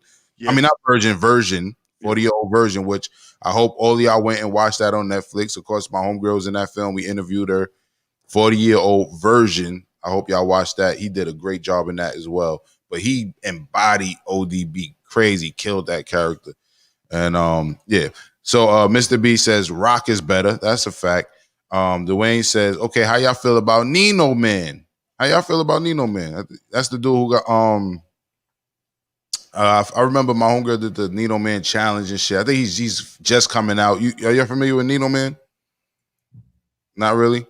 Well, I'm a little familiar with him. From what I hear from him, he sounds promising. I'll just say that. He hasn't made me not want to listen yet. So Brooklyn Hodges says, hey, yo, Ja, I'm going to have to fact check you about all these sold out arenas. I'm telling you, Action Bronson sold out arena in the Bay Area. And of course, he sold out the arena in the Bay Area. And like I said, I spend most of the time on the outside and shit. But when I went inside, it was packed. You feel me? It was a lot of people there. You feel me? My plug at the time was there. It was cool. It was a good time. You know what I mean? HB2N says 38 Special is better than Benny. Y'all agree with that? Or they a good battle. I say they're a good battle. Weigh out the odds. A Motor Technique versus Brother Ali or Atmosphere. I can see a Motor Technique versus Brother Ali. That's a dope lineup. That's more, but I fuck with that versus what was said earlier, Motor Technique versus J. Rue the Damager. Like, nah, you gotta put J. Rue the Damager up against like rest in peace. Like I almost want to say Guru. You know what I'm saying? Something like that. You feel me? Just One Love says Silk the Shocker is one of the coldest rappers out of Louisiana.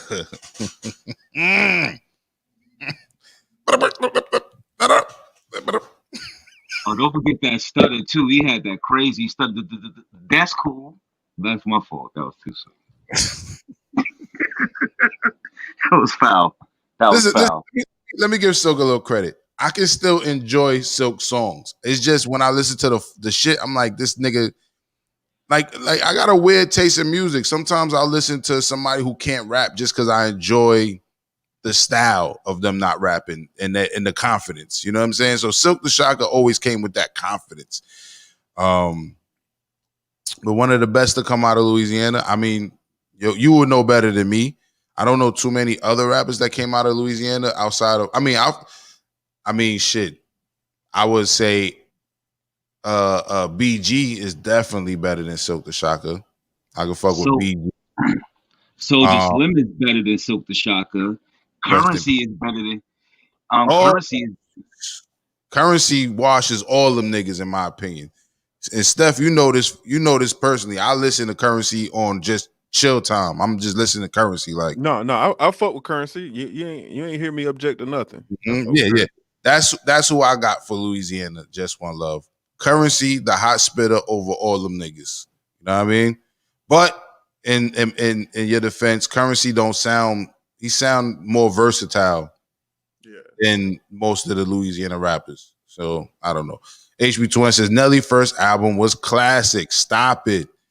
No, okay. HB Twin was chasing them girls with them apple bottom jeans, huh? I just want y'all to be clear. Nelly has 4 #1 singles. Right? That's crazy. Nigga Nelly had a song said, thicky, thicky, thicky, thick, girl. I like them thick and thick and thick. It's all in my head. That shit, oh my God, bro. I didn't like that country song. I didn't like that song. Hey, Rod Intelligent. Salute Rod Intelligent in the check-in laughing. Laura says Pimp C was yes, Pimp C. Come on, man. We fuck with you. I wasn't a fan of Pimp C. Nah. Pimp C. And that's not something. The reason I'm not trying to disrespect Pimp C, because God rest the dead. In peace. You know what I'm saying? But I wasn't a fan of him when he was alive. So when he passed, and for me to start acting like I fuck with his music well, not that I didn't fuck with his music, because I definitely fuck with him and Bun B. They shit used to slide, but I wasn't checking for Pimp C shit. Matter of fact, Pimp C probably impressed me the most on that Big Pimpin' song. I think that was his best verse he's ever spit. Ever. Ever. Yikes. Hard. It was a good verse. It was a good verse. I mean, Pimp C got some shit, bro. Pimp C got some shit out there, though, my dude. The chopping blades joint. Go ahead, drop a Pimp C quotable.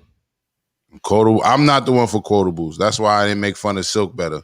Because I was definitely searching for some fucking quotables from that nigga to get at you niggas with. But I'm definitely not the one for quotables. You feel me?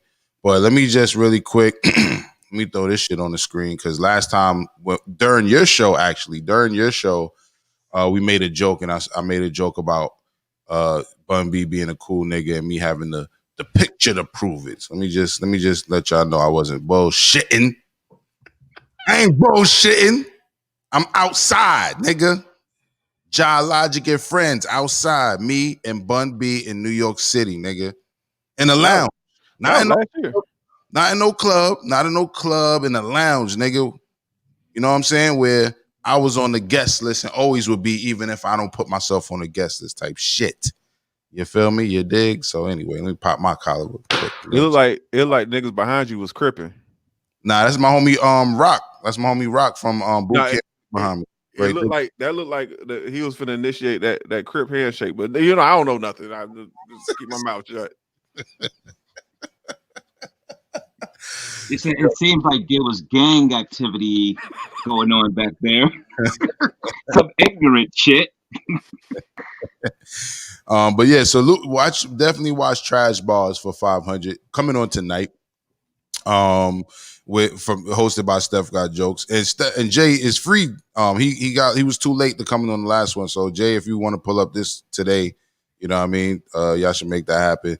HB2A was talking about his first album, and he also said Country Grammar was a classic. That's the one with the down baby. That was that one, right? That was the first one. It's Diamond. That's the one of the Diamond albums for Pimp Juice. I totally agree. Country Grammar was dope, but I'm gonna keep it a stack, man. When Getting Hot in Here first came out, I thought that was the most trashiest shit in the world. But then we was driving one day, I seen chicks dancing from it, and my whole perception was over. I bumped that shit just to see the girls dance. That's a fact. So speaking of Country Grammar, I do have a funny story about that. So not funny, but interesting story. Rest in peace to this producer. I knew a guy who used to produce music who actually lived in our neighborhood, J58 and Wavecrest. And he actually produced that song. And he told me when he sold the beat to them, he didn't like the beat, but they chose the beat. And they was like, nah, we're going to kill that beat. And he sold the beat or whatever. So at least that was the story he told me. We didn't have Google back then. But I believe the man. He ended up living in our neighborhood before he passed away. Tip Drill is definitely a BET classic. I think out of all Nelly songs, I can't stun on Tip Drill. Rod Intelligence says Silk the Shocker was trash. Brooklyn Honcho says 3-6 Mafia versus the Migos. Bone Thugs. Yeah, 3-6 Mafia versus Bone Thugs. And then whoever wins could battle the Young Boys. You know what I mean? But 3-6 Mafia, I'm still waiting for 3-6 Mafia and Bone Thugs. They almost had a versus and it didn't go through, actually. Low key, if you listen to Offset rap, Bone Thugs birthed them boys, man. Yeah, Bone Thugs birthed a lot of niggas. Mo Thugs birthed a lot of niggas. So a lot of niggas. Yeah, that's a fact. Just One Love says y'all sleeping on Silk. No, I'm not sleeping on him. There's certain shit I can enjoy listening to him because of the confidence and whatever. But I just, matter of fact, I think that It Ain't My Fault shit. I can listen to It Ain't My Fault. Oh, I forgot about that. That was my cut too. Hey, Just One Love. I'm not asleep, sis. I'm not asleep. I'm with you. HB2 says, damn, Jah, I never heard of nobody hate on Hot in Here so vigorously.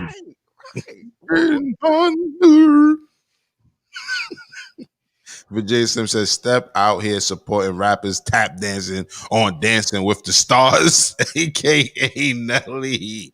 Hey man, hey listen. If y'all ain't had nothing to say about Ice Cube and the way he acted, and Are We There Yet? If y'all ain't got no problem with that, I don't want you to have no problem with Nelly. Okay, because that nigga went from being a thug to a stepfather, a docile stepfather, and y'all was cool with it. So I don't want to hear nothing about Nelly. Hey, gangsters make the best husbands. We make the best husbands. Gangsters. You know what I mean? We treat our women with respect and we protect them. But I will say this. He was simping in that movie, respectfully. Yeah, he was. You're right. But I will say this though. Didn't Nelly have on some heels on his Jordans or something like that in that shit? He put some heels on them shits. Man, my man put spurs on his Air Force Ones. Come on, man. You already knew what it was when he walked up out there, man. HB2S says, in Detroit, every member of No Limit was solidified. Everybody had a camo and white tees. All right, that's what's up. Salute to No Limit. And salute to their movie movement, too. I think people think their movies are trash, but I actually went to see I Got the Hook Up in the theaters. I support his their I support their movement into films. You know what I mean? Dwayne says 3-6 Mafia all day over the Migos, not over Bone Thugs, nigga. You know what I mean? But I'm biased. I grew up on Bone. Chris says, Chris Crook, salute, bro. He said T.I. did not invent trap music. Let's talk about it.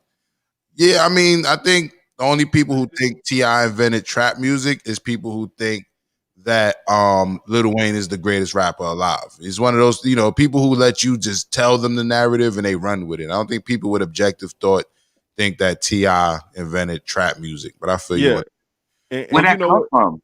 And you know what? But you know what? When people repeat a lie long enough, people start to believe it, and that's the thing about thing going on here in America. When the truth, when the legend becomes bigger than the truth, print the legend. And somehow Tip has got credited with inventing trap music, but I don't know how. People were rapping about crack way before T.I. That's a fact. And I don't think somebody like T.I., aka Tip, aka Crime Stopper. Crime Stopper, should be taking credit for no type of drug, hip hop, none of that shit. He just sit his ass down and run for mayor or some shit. Tattletale Tip. That's what they call him. Virginia Slim says, y'all fucking with Big Crit? I'm definitely fucking with Big Crit. I'm definitely fucking with Big Crit. That's a fact. Crook also says T.I. simply coined the term. Possibly he didn't even coin it, because I feel like even gangster rap was coined by corporate America. So I feel like corporate America might have coined trap music as well. I think that's one of the situations where no one coined it and he just hopped on. Like, it's a name that was out there. No one really owned it, so he just hopped on it. I agree. I think more or less like he coined the term, like Crook said. Like everybody, like us in New York, we called the trap house the honeycomb. You know what I'm saying? Everybody had a different name for the trap house. It just so happened that T.I. and his music, he's one of the pioneers of saying the word trap. That's it. They ain't talk about the trap music, about the drug hustling, because that's what all the 80s rappers was talking about. We're talking about the coin trap. That's it. He's a part of that. Okay. All right. Hemp Lord says, have y'all seen Stunner for Vegas on Sway in the Morning? Trash. I didn't see it. Steph, you seen it? No, I didn't see it, but that's funny. All right. No. I'll definitely look into it though. And he also says, like the button. He said it, not me. Click like, motherfuckers. It's free. Like Lorvell said the other day. Lorvell also says 38 Special is better than Benny. Call this nigga Bunny. 38 Special is better than Benny. That's a fact. Well, I ain't gonna say it's a fact. That's up to your how you think. Dwayne says, laugh out loud. RP. I thought Guru. Yeah, definitely. And Hemp Lord says 38 Special is better. He's agreeing. Keenan Khan says, I heard Silk raps like that because he has Tourette syndrome. You heard that? Stop the slander, dog. Come on, man.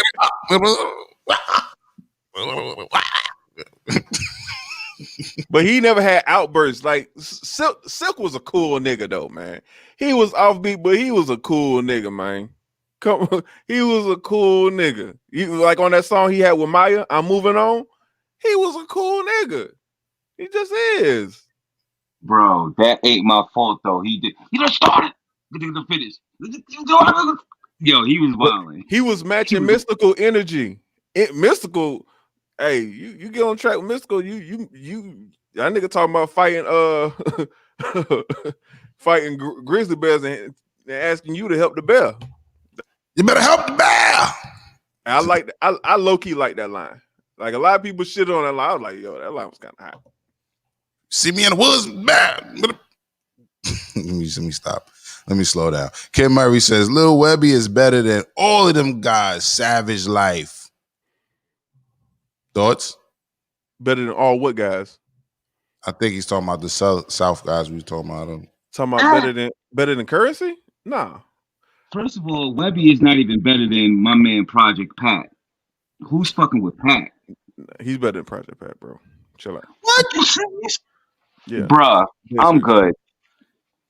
Project Pat is an OG, bro. Webby, I mean, I guess Webby will be considered an OG now, but come on, man. Webby better than Project Pat, bro? Yeah, nigga. Yeah, they still play that shit here, nigga.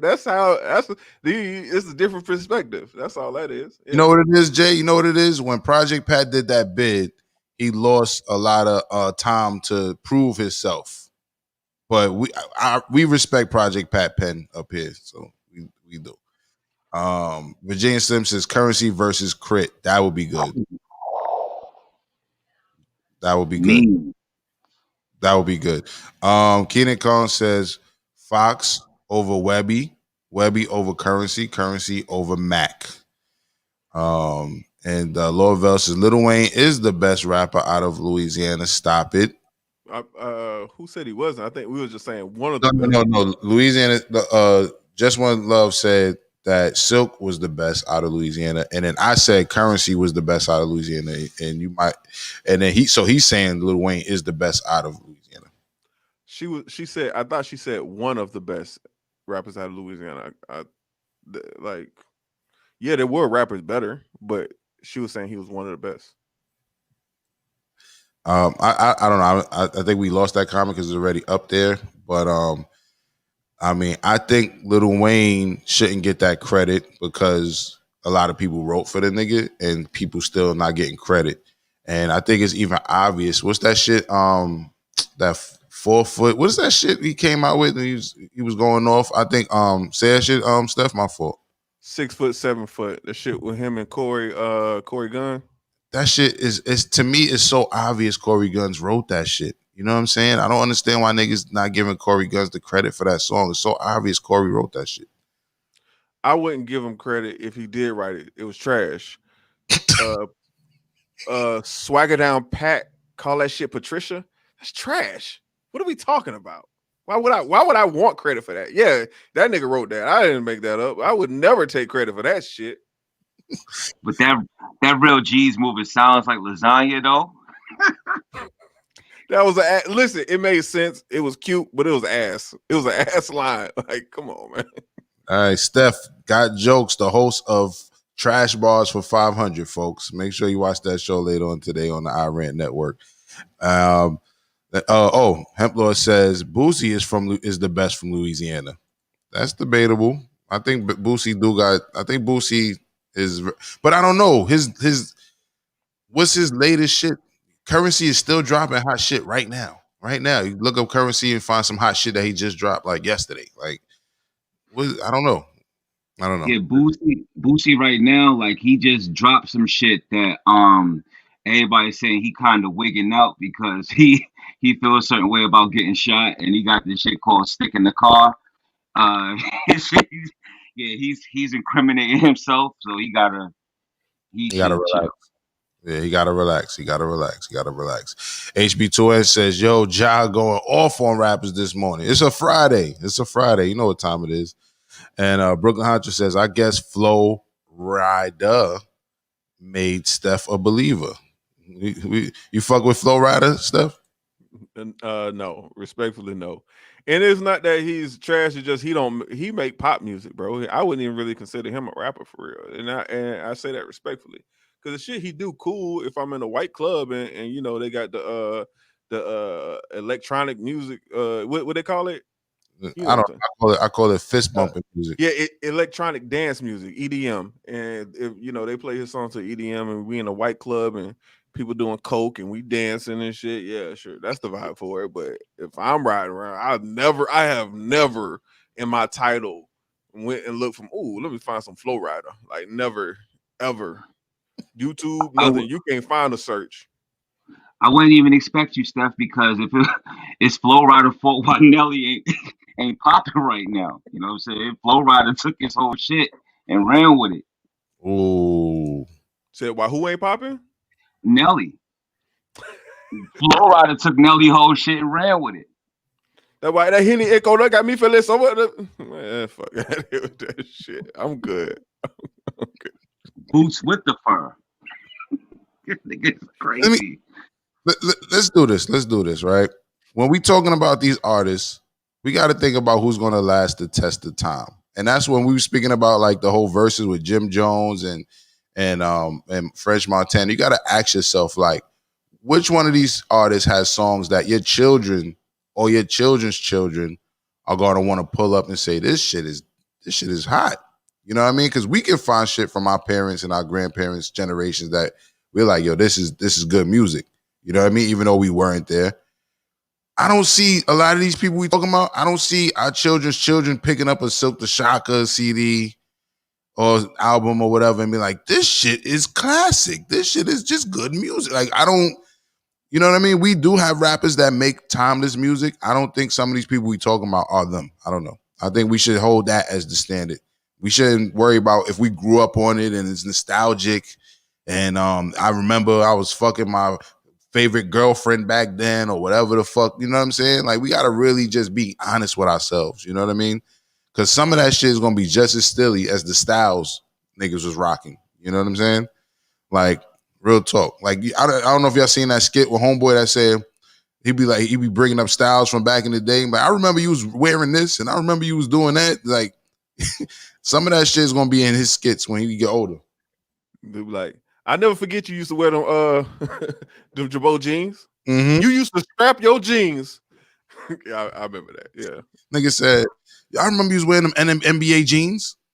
You used to wear them jeans. The jeans with the NBA patches on them and shit. Boy, I definitely had a few pair. Guilty as charged. I thought them bitch was raw. I was like, yeah, nigga, give me two. Keenan says, let me sniff the white girl off your titty, Pimp C. I don't know if you like that bar or you don't, but I fuck with it. I don't know. HB2 says, Ja brought some fresh pair of Uptowns when Nelly Air Force One song came out. I hated that song, bro. I hated that shit. Hey, they had some trash lines in that song too. Give me the bar. That's just trash. Get the lights. About to cut me some whites.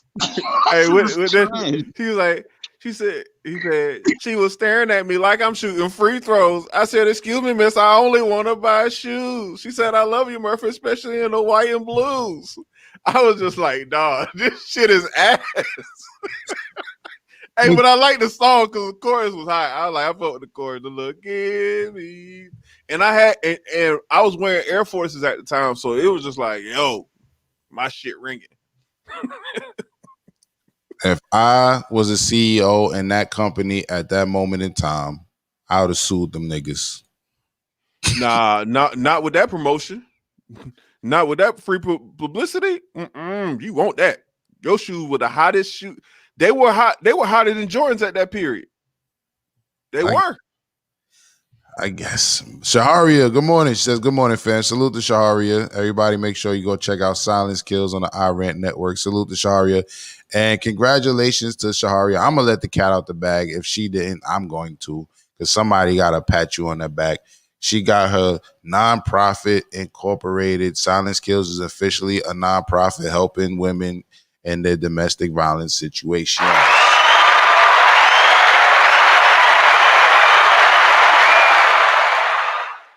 Real boss moves being made here on the Rant Network. Just One Love says, UGK, we the kings of the South. Anything you got to say, we need you to shut your fucking mouth. For whatever Pimp C said, he was the truth too. No doubt. No doubt. And Loyville says, Steph, go listen to Pimp C. Bitch, you better get down. Yeah, I heard it. I've heard a lot of Pimp C in my lifetime.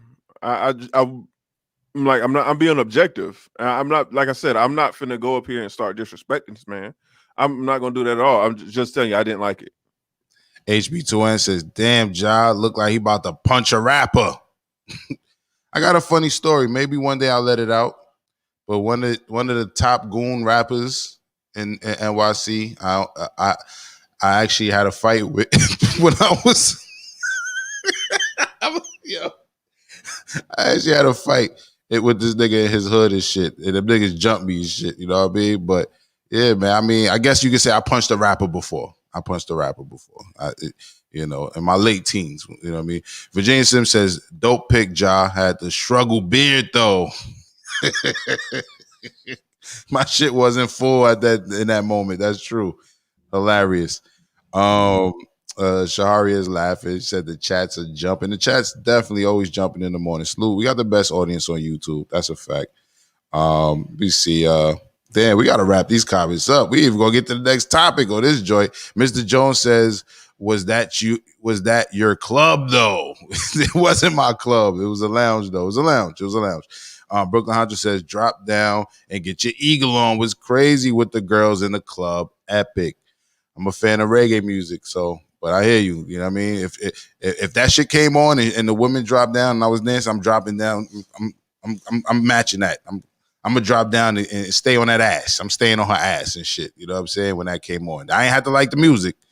But if the ass drop, I gotta drop too. I was where we going with it? You know what I'm saying? Kid Murray says 3-6 Mafia respectfully is way better than Bone Thugs Harmony. First of the month. First of the month.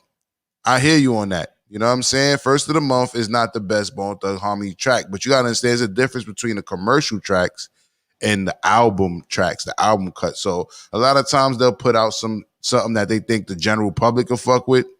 You know what I mean? But if you listen to the actual albums, which I listened to all of the Bone Thugs albums, you know what I mean, fucking front and back, they have a lot of cuts that I think is rivaling 3-6 Mafia. Like I said, I'm biased though. I'm biased when it comes to that. But 3-6 Mafia is dope too. I never said that. Steph, you look like you had something to say about that. You're not biased. You're not biased. Bone Thugs and Harmony are simply a better group. They are sonically more pleasing to listen to. Listen, literally, the harmony and rap first ones to do it. The creative at it. They're legendary, man. In that time frame, in their short body of work, it was legendary. 3-6 Mafia cannot compete, man. Like, come on, man. This is disrespectful. Kid Murray, you came up in here with the chat with the disrespect, man. You disrespectful, Kid Murray. I kind of understand where he's coming from because it's like, in a sense, because it's, how can I say this? It's a lot of singing, you know what I'm saying? Which is not bad. I love Bone Thugs. That's my shit. But when sipping on some scissor come on, or like tear the club up, or some other shit, it's gonna hit different, bro. Like, sonically, like you said. But Bone Thugs is unfuckwittable. But they got some shit. It could be. It's a battle that needs to be had. It's a battle that needs to be had. It's a verses that need to be had. Maybe we can do it. Maybe we could just play our favorite songs and do our own fan-made verses up here. Maybe we should do that. Rod Intelligence says, getting hot in the club is a classic. A lot of trash songs is good in the club, so I'll give you that. Some trash songs is good in your car. You know what I mean? Just because of the beat. And the shit is trash if you just, But Brooklyn Hunter says, seems like Trash Bars will be starring Nelly and Silk tonight. I will say this. The very first episode definitely had Nelly on it. It definitely had Nelly on it. HB2N says, all T.I. invented was the word expeditiously. Keenan Khan says, Bone Thugs was trash. I respect your opinion, good brother. I don't agree. Steph took himself off the Steph took himself off of the screen with that one. I don't agree. I fuck with Bone Thugs heavy. I think you need to hear more than their commercial music. Once again, if you listen to the actual albums, you know what I mean? Don't like the commercial shit that everyone knows is the shit that I skip. You know what I'm saying? Like if fucking Crossroads come on, I'm skipping that shit. You feel me? If First of the Month come on, I might listen to a couple bars and I'm skipping that shit. I like everything else. So the commercial tracks don't do them justice. You feel me? And even speaking of Crossroads, you need to listen to the original Crossroads song. The one that came out that sold all the hits and had Eazy-E in the video and had the smooth beat and all that. I get it. That shit might look cheesy to you or sound cheesy to you, but the original Crossroads with the hard beat, with the hard drum and all that shit is fire, bro. Dwayne says nothing over Bone Thugs and Harmony. Chill, bloke. Salute. Word. I agree. Keenan Khan says Outkast said trap first. T.I. made it popular. There we go. Keenan Khan with some facts. Mills Lane says T.I. invented entrapment music. Yeah. Facts. Get your ass locked up. Rod Intelligence says T.I. is overrated. I agree. Do you agree with that stuff? Do you think he's overrated though? Or do you like his music? Hip hop wise, like just his music, like just strictly music. Yeah. I think he makes quality music. I'm not a huge T.I. fan, but I respect him musically. I think he can rap for sure. Okay. J58. I fuck with T.I. He's cool. I don't know. I never was big on listening to T.I.'s music when he first came out. He had some shit, but I just never got into him to really even know if he had true like good music. You know what I'm saying? So I'm not gonna put it out there that he's trash. You know what I mean? But to me, I never really could dig into that to that music. You know what I'm saying? I couldn't do it. Kid Murray says Young Jeezy is more trap music than T.I. Straight up. That's a fact, and more entrapment as well. You know what I'm saying? Definitely. Him and Gucci are more trap than T.I. Facts. Rod Intelligence says Jeezy is the best rapper out of the South. Period. I don't know about. I don't know. That's everybody got their own opinion. But people who love Jeezy. You know what I mean? I will say that, but I don't. I think there's plenty of people I would put over listening to Jeezy. So, hey, Rob, I don't know what you listen to, man. Go listen to Outkast album, like any one of them. Just pick. And it's this guy. They call him Andre 3000. It's pretty good. No. Listen to anybody from the Dungeon family. What little known fact, CeeLo in the beginning when he was actually rapping before he became a singer, CeeLo used to go. All of them. Keenan Khan says, Rod, you have you listened to I'm Serious trap music or King? You bugging. Brooklyn Honcho says Bootsy Collins versus anybody. Kid Murray, Gambino. Project Pat is the GOAT, Kid Murray says. He's definitely up there in my opinion. Kid Murray says he's not better than Project Pat. Keenan Khan says, I'm taking Webby over Pat. Okay, we got people that fuck with Webby over Pat. That's what's up. Kid Murray says, what about Dottie O Gotti back to basics? I don't know. Yo Gotti back to basics. That Yo Gotti back to basics. Okay, my bad. Kid Murray back to typing with his shit together. My bad. Yo Gotti, I don't know that song though. I don't know that song. I didn't really get into Homeboy like that. You fuck with that song? You know that song stuff? I think that's a project, but it's a project. Yeah, I don't fuck with Yo Gotti. Okay. Ryder tells us can't forget about Rick Ross. He had the game on lock 2010 to 2012. Love Rick Ross. Never had the game on lock. Love him. Love Rick Ross. Never had a game on lock. I think that's not realistic. Bill Bixby from 94 to 98. Silk was cold. Okay, respect Bill Bixby. Virginia Slim says Juvie versus 8 Ball. That would be good. That would Thank you. Give me Juvie. Thank you. Thank you for giving Juvie his respect. Thank you. Yeah, that would put some respect on his name. I'm for. It's all good. Go ahead. Let it out. Go ahead. Nah, I'm just saying, like, everybody was talking about Louisiana rappers. Like, I was like, what about Juvie? Like, Juvie is a pioneer too. You know what I'm saying? You had Master P, and guess what? Who followed Master P? Juvie. You mean, well, how did he follow Master P though? I'm trying to understand. Because like after Master P, like Cash Money came out, but the gold standard of Cash Money, the beginning, the pioneer was Juvie. He offset all that shit and kept it popping. That's you and that bad ass being, huh? That's you can't keep old lady because you keep fucking her friend, huh? I can never get tired of that hot shit. I ain't gonna hold you. Like, when he first came out, that's a fact. Yeah, he definitely killed it. Keenan Khan says, forgot about Wayne. We ain't forget about him. I don't fuck with Wayne like that. I just. But when they was talking about the greatest rapper of the South ever, and it's like, yeah, Wayne did happen. Yeah, I get that. And shit, I forgot about Wayne, but yeah, I would put Wayne over Andre 3000 in the history of hip hop. Brooklyn Honcho says, Steph, no wonder why you host of Trash Bars at 9 p.m. tonight. Plug, because Webby over Pat will start an instant verbal warfare. And he also goes, Red Cafe, anybody? J58, Red Cafe? Silent, one of the silent pens, unsigned, you know, what's they should do an unplug for this guy. You know what I'm saying? Or unsung actually, because this guy's his pen has made a lot of bad boy hits. You know what I'm saying? It kept bad boy relevant.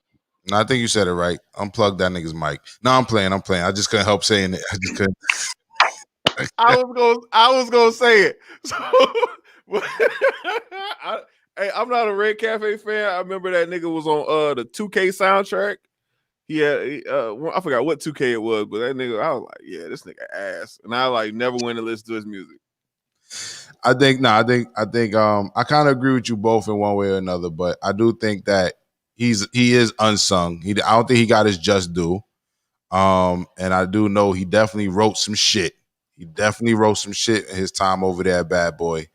Yeah, so salute the Red Cafe. Virginia Slim says Bill Cosby sent a shout out to Boosie on Twitter yesterday. He damn sure did. He shouted out Boosie, asked Boosie. He sent them healing well wishes, and he did that because he said Boosie showed him support, which I do think is interesting because originally Bill Cosby was talking that shit against young brothers, crazy. I think Bill Cosby was trying to keep it real, but the way he did it, it was a little harsh. It got taken the wrong way. But people don't know that Bill Cosby does have love for young brothers. People don't realize that. And even down to the fact he did at one time a town hall where he brung rappers together.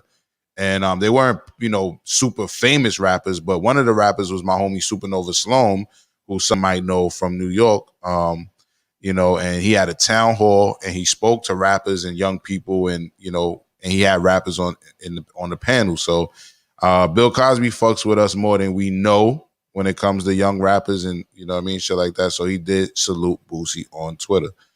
But I think it's also a little bit of that humble pie he getting in prison as well. That let him say let me salute Boosie, because I don't think he would have been fucking with Boosie before he got locked up. And just keep it real. You know what I mean? Hemp Lord says, I love Currency, but Boosie would smash him on a song. I think that's subjective. You know what I mean? Rod Intelligence says Red Cafe is underrated. Yep, he's definitely unsung, underrated. Yep. Lil Vel says Trick Daddy is trash. Whoa, player. Whoa, player. Whoa. Two things can be true.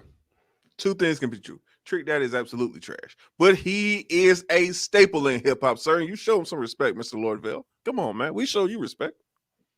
He's a thug. He smokes woolers. He's Then that blow a hole in your butt. All kind of ill shit. Yeah. I remember that nigga got on track and said, everybody knows somebody that knows somebody that knows somebody. And I was like, yeah. Nigga, what? He was speaking facts.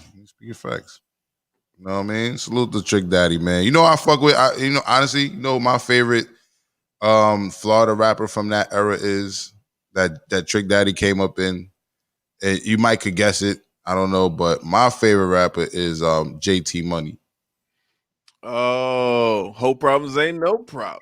Don't hate the game because they ain't go. Yeah, that was Who? That's that shit. Who that try to get up in who that off-brand nigga try to get in the click? Oh, that nigga about to fuck something up. And then even before that, when he was Poison Clan and all that, right? I think that was the name, Poison Clan. Niggas had some shit. I hate hoes. Hoes hate me.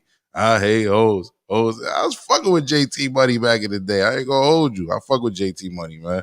And when it comes to Florida rappers, that's my preferred OG rapper. I ain't gonna hold you. JT Money. I fuck with it. Anyway, Virginia Sims says, yo, what time your show on, Steph? Shameless plug, get it. 9 p.m. Fridays. Every Friday, 9 p.m., baby. Come get these trash bars, man. There you go. Hosted by Steph. Steph got jokes. You know what I mean? 9 p.m. You feel me? You're the points, you can get the most points by guessing the trash bar. You know what I mean? But there's also other questions, right? Steph, you want to go ahead and elaborate? Yes, trash bar for 500 is a hip hop / black culture trivia game with 5 categories. Each question in the category being worth more points than the last, but every 500-point question is a trash bar, a famous hip hop lyric, terrible famous hip hop lyric, and you got to figure out who says it. So knowing trash bars is how you get the big prizes. HB2N says Silk about to be looking for Ja. Long as he find me in New York, because I'm sure he got a gun license in the South. Long as he find me in New York, Silk can get these hands, and then we can shake hands after. You know what I'm saying? Rod Intelligence said French would destroy Jimmy in the verses. Man, play that fucking verses for. I'm not. You know what? I was about to say some foul shit in regards to special needs children. I'm just going to say, ain't nobody trying to hear that shit. Ain't nobody got time for that. Ain't nobody got time for that. Fucking French and Jimmy. Come on, man. Come on, man. I don't want to see it. I don't want to see it. Mr. Jones says 6 foot, 7 foot was lit at the time. Yeah, I just think Corey Guns wrote it. You know what I mean? Virginia Sims says, laugh out loud, the white and blue sound make the white and blue sounds nice. Make it twice. And hold on, let's go. All right, let me go. HB2N says congratulations, and to Shaharia, salute to Shaharia. Keenan Kong says forces went from 70 to 100 or something like that.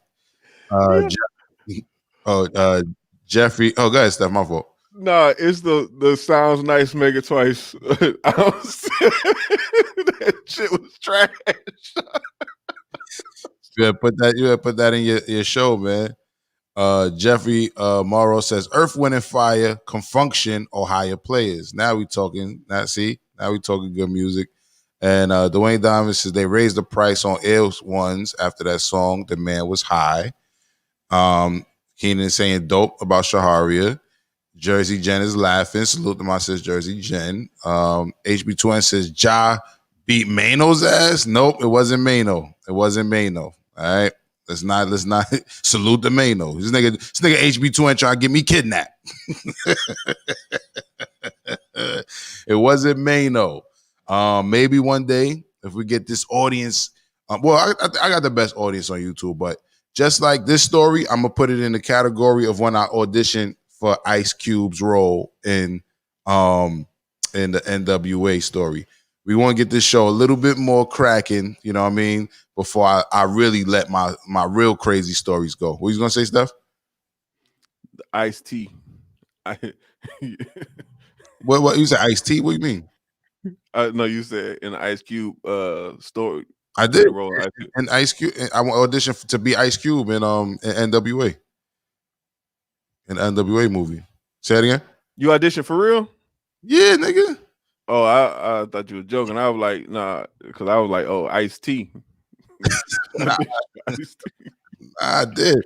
I might have to pull up one of those pictures too to show you. Like I really favor homeboy. You know what I'm saying? But I'm about to say, but he chose his son though. So you know he did choose his son, which is why I think part of that story is that it was bullshit that they was even having auditions because you knew you was going to choose your fucking son, nigga. Why you even had niggas? Yo, I'll tell you some of the story real quick. I cut my my trip back to New York short to go to fucking Compton, bro.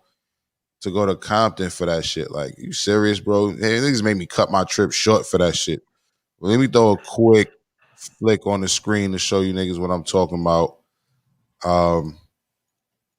I definitely could have been in the run-ins. But I'll even give you guys, I'll put it on Patreon. But I even did the audition. I did 2 audition tapes. One made it into the finals, and then one was after they switched after they switched casting agents. You see the favor? I see it. I legit see it. Mm-hmm. Like, I definitely could have played that nigga, bro. You know what I'm saying? But yeah, I got an audition tape out there. It might go to Patreon. You know what I'm saying? We're gonna see. Y'all need to sign up to that Patreon. We about to start, and we about to put the whole season 1 of the Morning Rant on it. We just got the final approval on that. Salute to the homie J Doug. Miss Ravioli says, she's saying, cool at Shaharia with the 501c3. Exactly. Salute to Shaharia. And Virginia Sim says, spill the beans, though. Tell that damn story. Nah, we ain't ready. I ain't ready. Mills Lane says, Ja gave G Depp a special delivery. I ain't that old. It wasn't G Depp neither. It's Hey, G. Go ahead. I was gonna say, hey Mills, hey, pull up tonight, man. Oh, Mills, if you're free, pull up the trash bars, man, for 500. HB Twet is laughing. Keita Khan says, nah, Mills, I think it was somebody out of Queens. It wasn't out of Queens neither. I was a dude of the city. I was all over the city. Kid Murray says, 3-6 Mafia, do your homework, do your Google, little homie. No, we listen to 3-6 Mafia. I listen to Bone Thugs as well. Like, you have to really listen to Bone Thugs before you make that assessment. If you don't know if you can't even tell me the name of Bone Thugs' real first album, then you really don't know about Bone Thugs. You know what I'm saying? Because it wasn't that album that first of the month and all that shit is on. That's not the first album. They've been rapping way before that, and they had an album out before that as well. Mr. Jones says, still to this day, I never wear Air Force Ones. Crab Daddy says, good morning. Good morning to Crab Daddy. And he's also laughing at Crossroads. Ron Intelligence says, who do y'all consider the best rap group of all time? It's a good question. I might have to think about that. Steph, do you have an answer for that? Okay, because that's tricky. If Outkast counts as a group, I'm gonna say Outkast. If they don't, I'm gonna say Wu-Tang. Wow. There we go. Ding, ding, ding, ding, ding, ding. You hit the right answer. Wu-Tang Clan is the best rap group of all time. And you know what? I'm gonna have to go ahead and agree with y'all on that. I wouldn't put another rap group over Wu-Tang. That's a fact. Good. No, I was about to say, it's my man 5'8" was just like, wow, when I said Outkast, like Outkast ain't did they thing. And it's not that and it's not like, oh, it's a big gap. These niggas ain't even close. That's not how I feel. I'm not taking that approach at all. I feel like, right. That's just me. I like Outkast, but Outkast don't always. It's more of a duo than it is a group. Anyway, so they don't even really count anyway. But then if you just talk about groups in hip hop, I don't even think. Then I don't really think it's close. It's Wu-Tang, and of a distant second, I say Bone Thugs. I definitely think Bone Thugs got to be in the running. But I will give it to Wu-Tang. As much as I fuck with Bone, I would definitely give it to Wu-Tang. Wu-Tang just always, as a group, they're a powerhouse to this day. I don't think we have to explain it. But I will say this. Now that's from on a historical. That's on a historical side. Underground Slaughterhouse was amazing, and no one knows about them. People know. HB Toy says Ja probably ran down on Jin the MC and got jumped in Chinatown.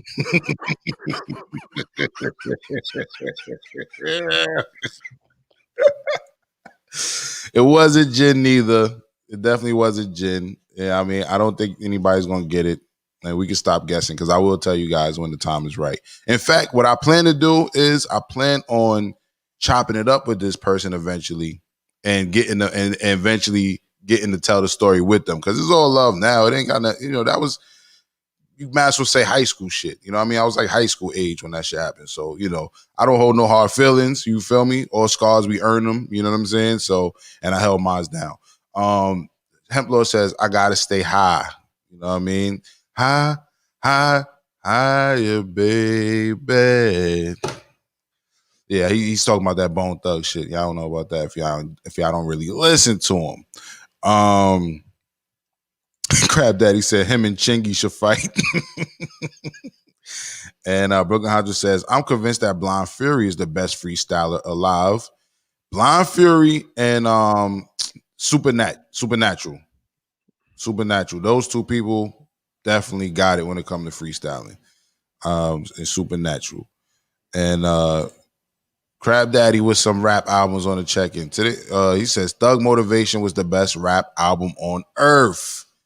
Well, I'm glad you got a favorite. I don't know about it though. And go ahead. Did he mean like at its time? I'm not sure. And he also says Project Pat is a fucking bum. Brooklyn Hunter says Goody Mob 1996. Nobody could come close. I fuck with Goody Mob. And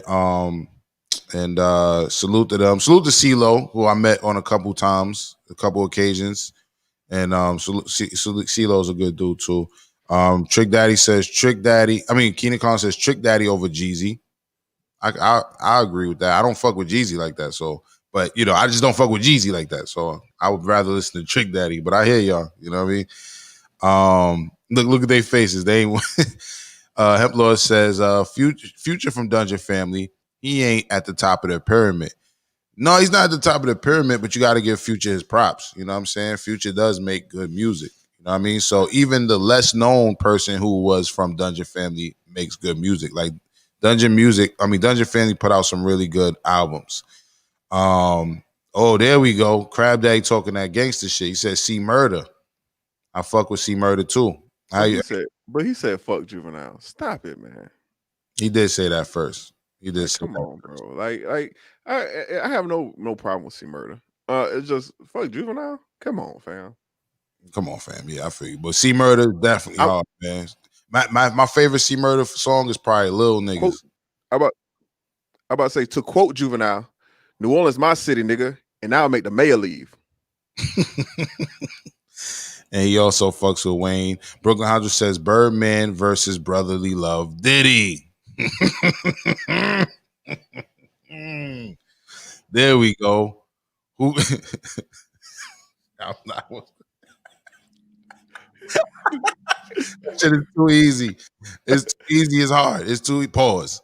It's too easy. I don't even know where to start.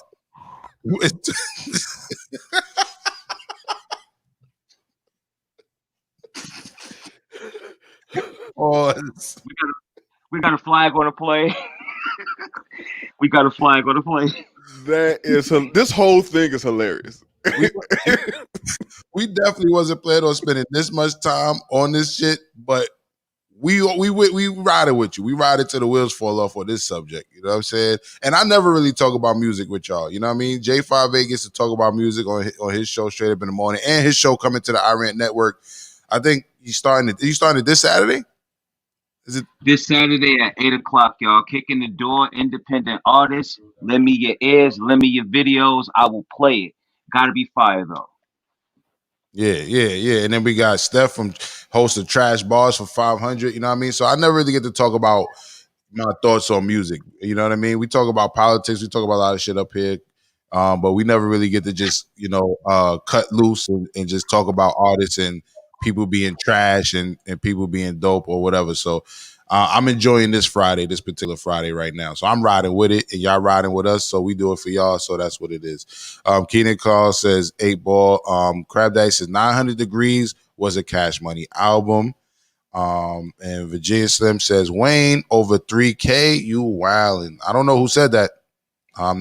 Did you say that stuff? You said that? I said that. It's not a lyrical thing. It's a historic where I put him at historically. One has has a bigger body of work. He's actually had a longer career. Andre hasn't made music in about good 9-10 years at least. It's not lyrically it's not close. You talking about someone's overall career body of work and where you land in hip hop, the impact that you had on hip hop. You look at these rappers now, they're not baby Andres, they're baby Waynes. Yeah. But listen, Wayne is a baby Andre in certain senses. But I feel like like I said, we got to think about when our children pick up the music and our children's children pick up the music. I think time will tell that Lil Wayne is trash. I think when our children's children pick up the albums, they're going to rather listen to Andre 3000 than a Lil Wayne. Facts. I will say this. The back end of Lil Wayne's career has been bad. It's been bad. I cannot lie to you.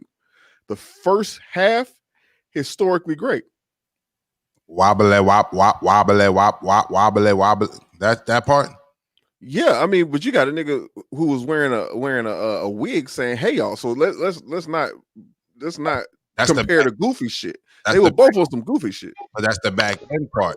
If we talking they beginning, how they both came. Well, we can't because Wayne was actually a little kid. So all right, whatever. But I mean, I definitely think the children's children are gonna pick up if they pick up Andre 3000 music and Wayne's music. Andre 3000 music is definitely gonna age way better than Lil Wayne's bullshit. I mean, it's this point, right? Because Andre 3000 wasn't always the better rapper in his group, in his duo. He became the better rapper. He improved. We seen him improve every single time. But he started off nice.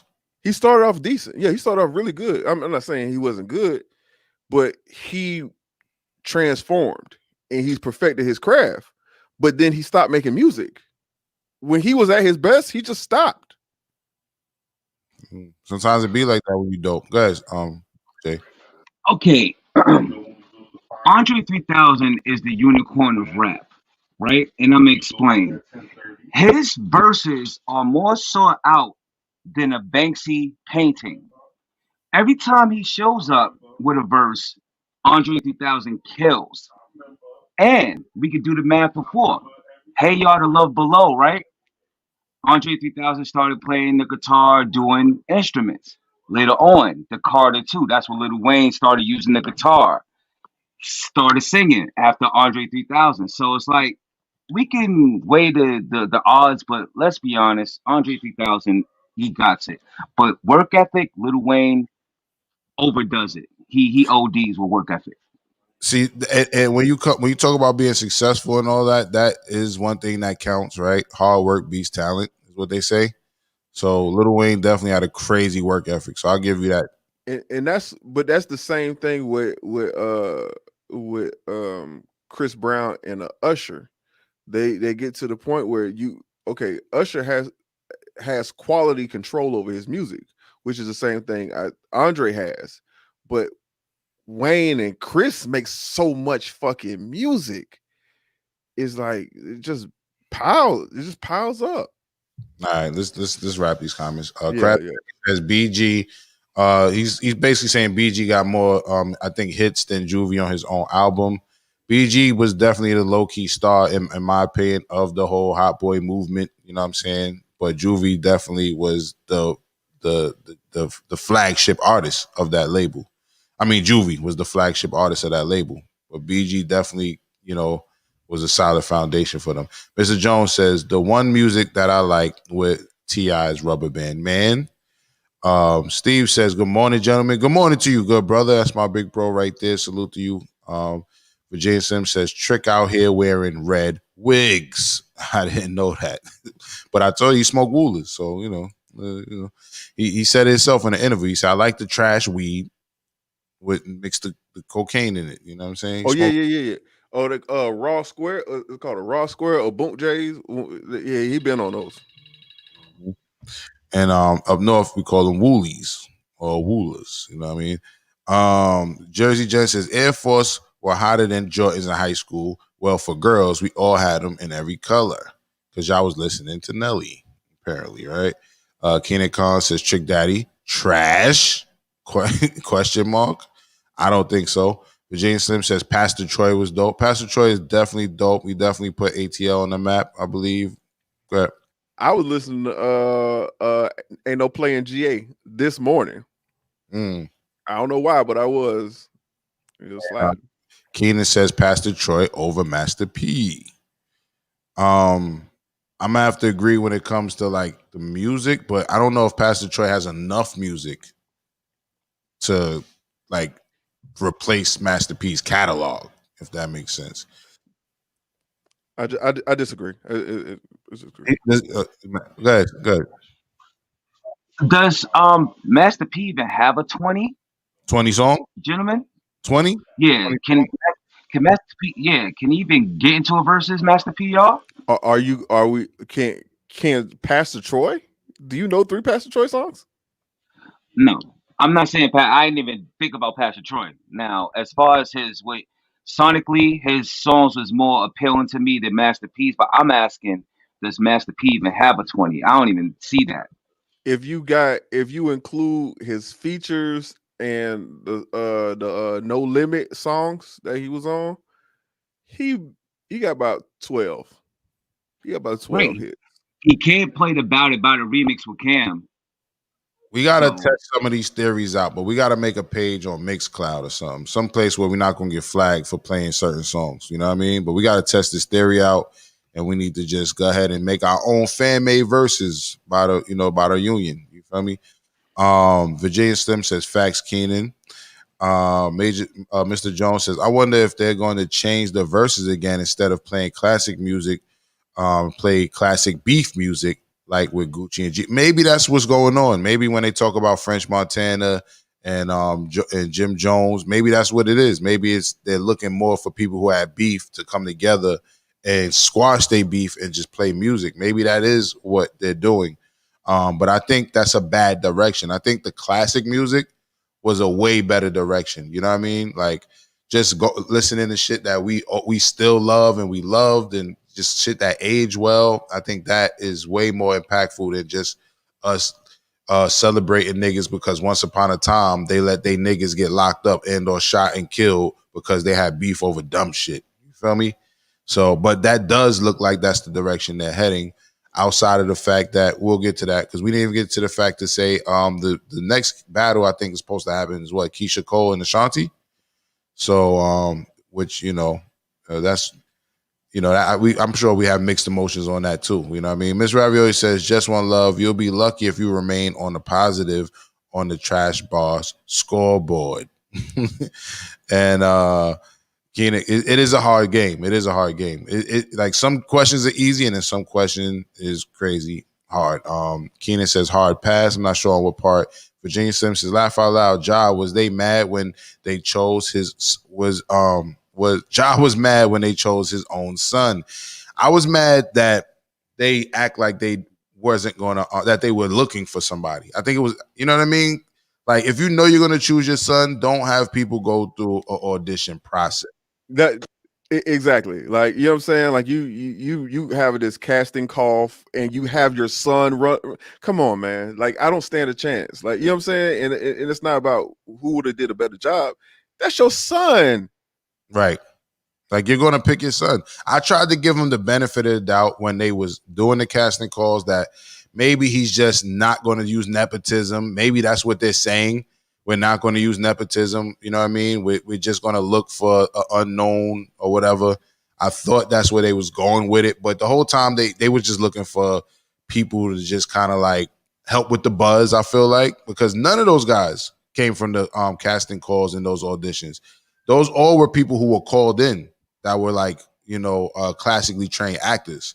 Every last one of them. You know what I'm saying? Like I seen when I was out there, I seen a dude that looked, when I say spot on like Dre, the nigga who I seen that could have played Dr. Dre that I was at the casting with, that nigga was Dr. Dre reincarnated. You know what I'm saying? But they wasn't really looking. They already knew who they wanted. So it was a weird thing for them to even do the casting call when they knew who they was going to pick. That's all I'm saying. Not professional at all. Mills Lane saluting Steph. Virginia Slim says, Woo, Outcast, Tribe, Bone. That's a good list. That's a real good list right there. Hemp Lord says, Future is number 1 in the South currently. And he says, I sent a Cash App for Wu-Tang, the greatest. Salute. We appreciate that. And my phone is a little fucked up, so I won't see the Cash App. Start looking at my email. So if anybody do hit us up with a Cash App or me with one, I will salute you, and if not in the next show. Matter of fact, I just open my email right now. Salute to Just One Love for the Cash App. Salute to you, sister. Much appreciated. And salute to Hemp Lord for that Cash App. Salute to you, good brother. Much appreciated. All right. That means a lot to us. Miss Ravioli says, Brooklyn Honcho, I thought PLK Blanks was Puffy, loves Kinky Boys, and Ninjas keep singing until you clarify.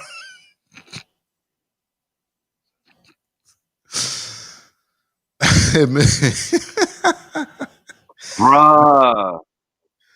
Miss Ravioli's on one this morning. She thought PLK meant Puffy loved Kinky Boys. And speaking of that, let me just say this real quick. Objectively speaking, in season 1, I think it was season 1, towards the end, on the same episode Brooklyn Honcho was on, we spoke about Jaguar Wright claiming that the educated brother from the bank from the movie New Jack City. New Jack City, somebody caught his lawyer caught him topping Puffy off, sucking Puffy off. And we spoke about it and we gave it a little credibility, you know what I mean, at the time. But since then, and we don't like to speak about other podcasters up here, but since then, it's been, I want to say, almost proven by Tasha K via a leaked audio that Jaguar Wright is full of shit. That we really can't trust anything coming out her mouth. And if you look up Tasha K and Jaguar Wright conversation, if you listen to it, you'll hear her, you know, avoiding questions and, you know, lying and trying to just a lot of smoke and mirrors. And, you know, so basically Jaguar Wright at this point, it just looks like she's just reaching to kind of get her name in the media at all costs. So we just want to throw that out there. Go ahead, Jay. Nah, I was just going with you. That's a reach. Like, it's a reach. She's reaching. Yeah, and then like you always got these third party sources. But you somehow get all the tea. Like, why would I, if I got some shit going on? Ooh, where's Jaguar Wright so I can tell her what's going on? Fuck out of here, man. Right, like niggas could go to anybody with some of the shit they talking about. Anybody, Wendy Williams, anybody, and you go to Jaguar Wright. And even when you listen to the Tasha K interview, phone conversation, she also brings up some more ghost, informants with some more shit she was saying. You know what I mean? In that conversation, so it seems to be her thing to just make up these ghost informants with these crazy stories. So that, you know, Steph, you was trying to say something? My fault, bro. Oh no, I wouldn't say nothing. All right. Hey, but remember, you said she was talking about how, oh yeah, I be looking out for them, trying to help them out, and with something you were saying, she was trying to get put people on, keep people on, and put them in the game. Right. She said that she hired that lawyer when that lawyer left Bad Boy, and she took care of that lawyer for a few months, and then they went on to some shit like that. How can you afford Puffy's lawyer? Right. Yeah, and then she also said she was going to put people on in Texas that Erykah Badu was not, putting on. And it's like, you can't put nobody on. You're blackballed. Like, what the fuck are you talking about? Like, you going to put them onto a YouTube channel, bitch? What are you going to do? So Jaguar Wright, as far as we're concerned, is full of shit. So we just want to do a pseudo retractment. You know, of course, we love to hear stories about Puffy being suspect. But that story is not it. It was a funny story. We never hear the song "Don't Wake Me, I'm Dreaming" the same ever again. Still, but we don't trust Jaguar Atuma Gotham, whatever her last name she said was anymore. Virginia Slim says Wayne been out as long as Jay and Nas 90s, but isn't nowhere near the levels of the GOATs. He's trash. I agree with you. I don't know if everybody would, but I agree. He's not totally trash. Like I said, the start of his career was fire. The second half, but also I can say the same thing about Eminem. Is Eminem, this pre? Huh? My fault, fellas. Is this pre Gilly or after Gilly? Lil Wayne, you talking about? Good question. To me, Wayne has been fire all the way up until the Carter 2. The Carter 2 I still felt like was cool, but it wasn't as good as 1. I feel like 3 was just hella commercial. And like, I don't know who wrote it, who could be writing it, but it was just hella commercial. The content was there was no content. It was just rhyming words at that point. And it had been, and it was that from that point to now. Since Carter 3 to now, it's just been rhyming words. He ain't been saying shit. That's how I feel with Eminem. Eminem ain't been saying shit, just rhyming words. It's like glutamus, mudamus, usemus, get used to this, you to this. I'm the rootedest, most ludicrous, ootedest. And like, even like, come on, you just rhyming words. You're not saying shit. Yeah, a lot of people. Go ahead, Fav. Nah, I mean, like Eminem, at least you know he was a disciple of hip hop. Like he was on his MC shit compared to Lil Wayne, like, yo, I'ma stop writing. I'ma just say whatever I feel. Well, And you know, then he in Wayne's defense, Wayne obviously wants to be from New York, so he studied clearly some. He studied some shit. He studied some shit. And one thing Wayne did say that I don't let shit like this slide. Like when he was in the studio on like some MTV show, it might have been Cribs. He was like, this is where I come. He was in the studio. He was like, this is where I come to rap that bullshit y'all love. He acknowledged it was bullshit, but yet he's still went on to get millions and millions and millions of streams since he's made the comment. Like no one, like he knows y'all like the bullshit. He knows that the audience like meaningless lyrics. He knows they like it. So I think really he's dumbed it down just to sell records. Well, that's a fair assessment. Lil Wayne, we talking about, y'all. Lil Wayne, if coronavirus was a person. Mr. Jones says, I want to see Waka versus Meek. Chris, you bugging the fuck out. Chris, you my dude. You my dude. You know what I mean? You know, we go back since high school, my nigga. But Waka versus Meek, my nigga? Meek? I think I know why. I think he want to see who yells louder on the song. Outside of that shit, Waka get washed. I'm sorry. Waka versus French Montana. How about that? Oh God, that's worse. That's worse than Waka versus Meek? Meek will wash Waka. French and Waka, that's a fair battle if you ask me. Damn. Go ahead, Steph. Meek, I think the baby is more raps more like Meek as far as that straight through cadence, no pause. I fuck with the baby. I feel what you're saying. I don't think neither one of those are bad rappers, but I was just talking about as far as style, a good comparison. Although I don't think it the baby been out long enough to have a legit, verses. Right. All right, Jersey J says Logic is number two. Ice Cube look like after his son.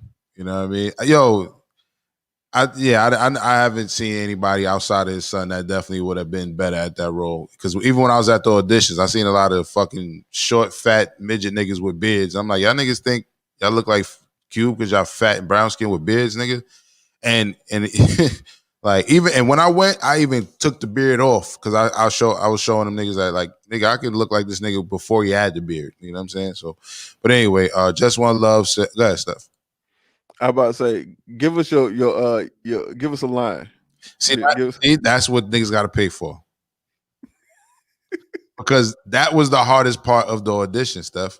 When I made the audition tape, that was the hardest part. So the first audition tape I made, they had us rap Ice Cube, one of our favorite Ice Cube songs. And then the second one was they just gave you what they call sides. And basically it's like a little mini script or whatever. And to sound like Cube, that was the hardest part. That was the hardest part. Like I worked really hard trying to sound like Cube. Looking like him, that was easy. Sound like that nigga, that was something different. I ain't even gonna hold you. Hey, Logic was like, it was like, just hit this girl, been trying to smash since the 5th grade.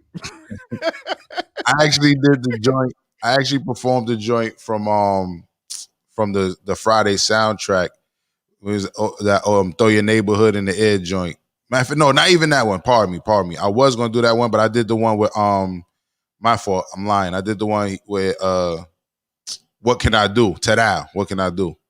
That joint where I did a less known but a really good song from the nigga. But anyway, Just One Love says at Miss Ravioli, I agree.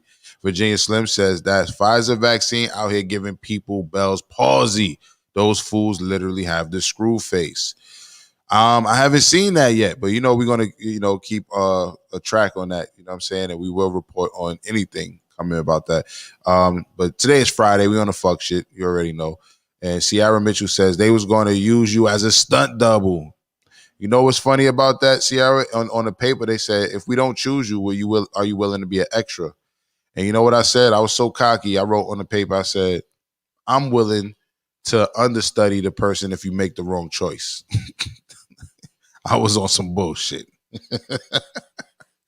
I was so confident.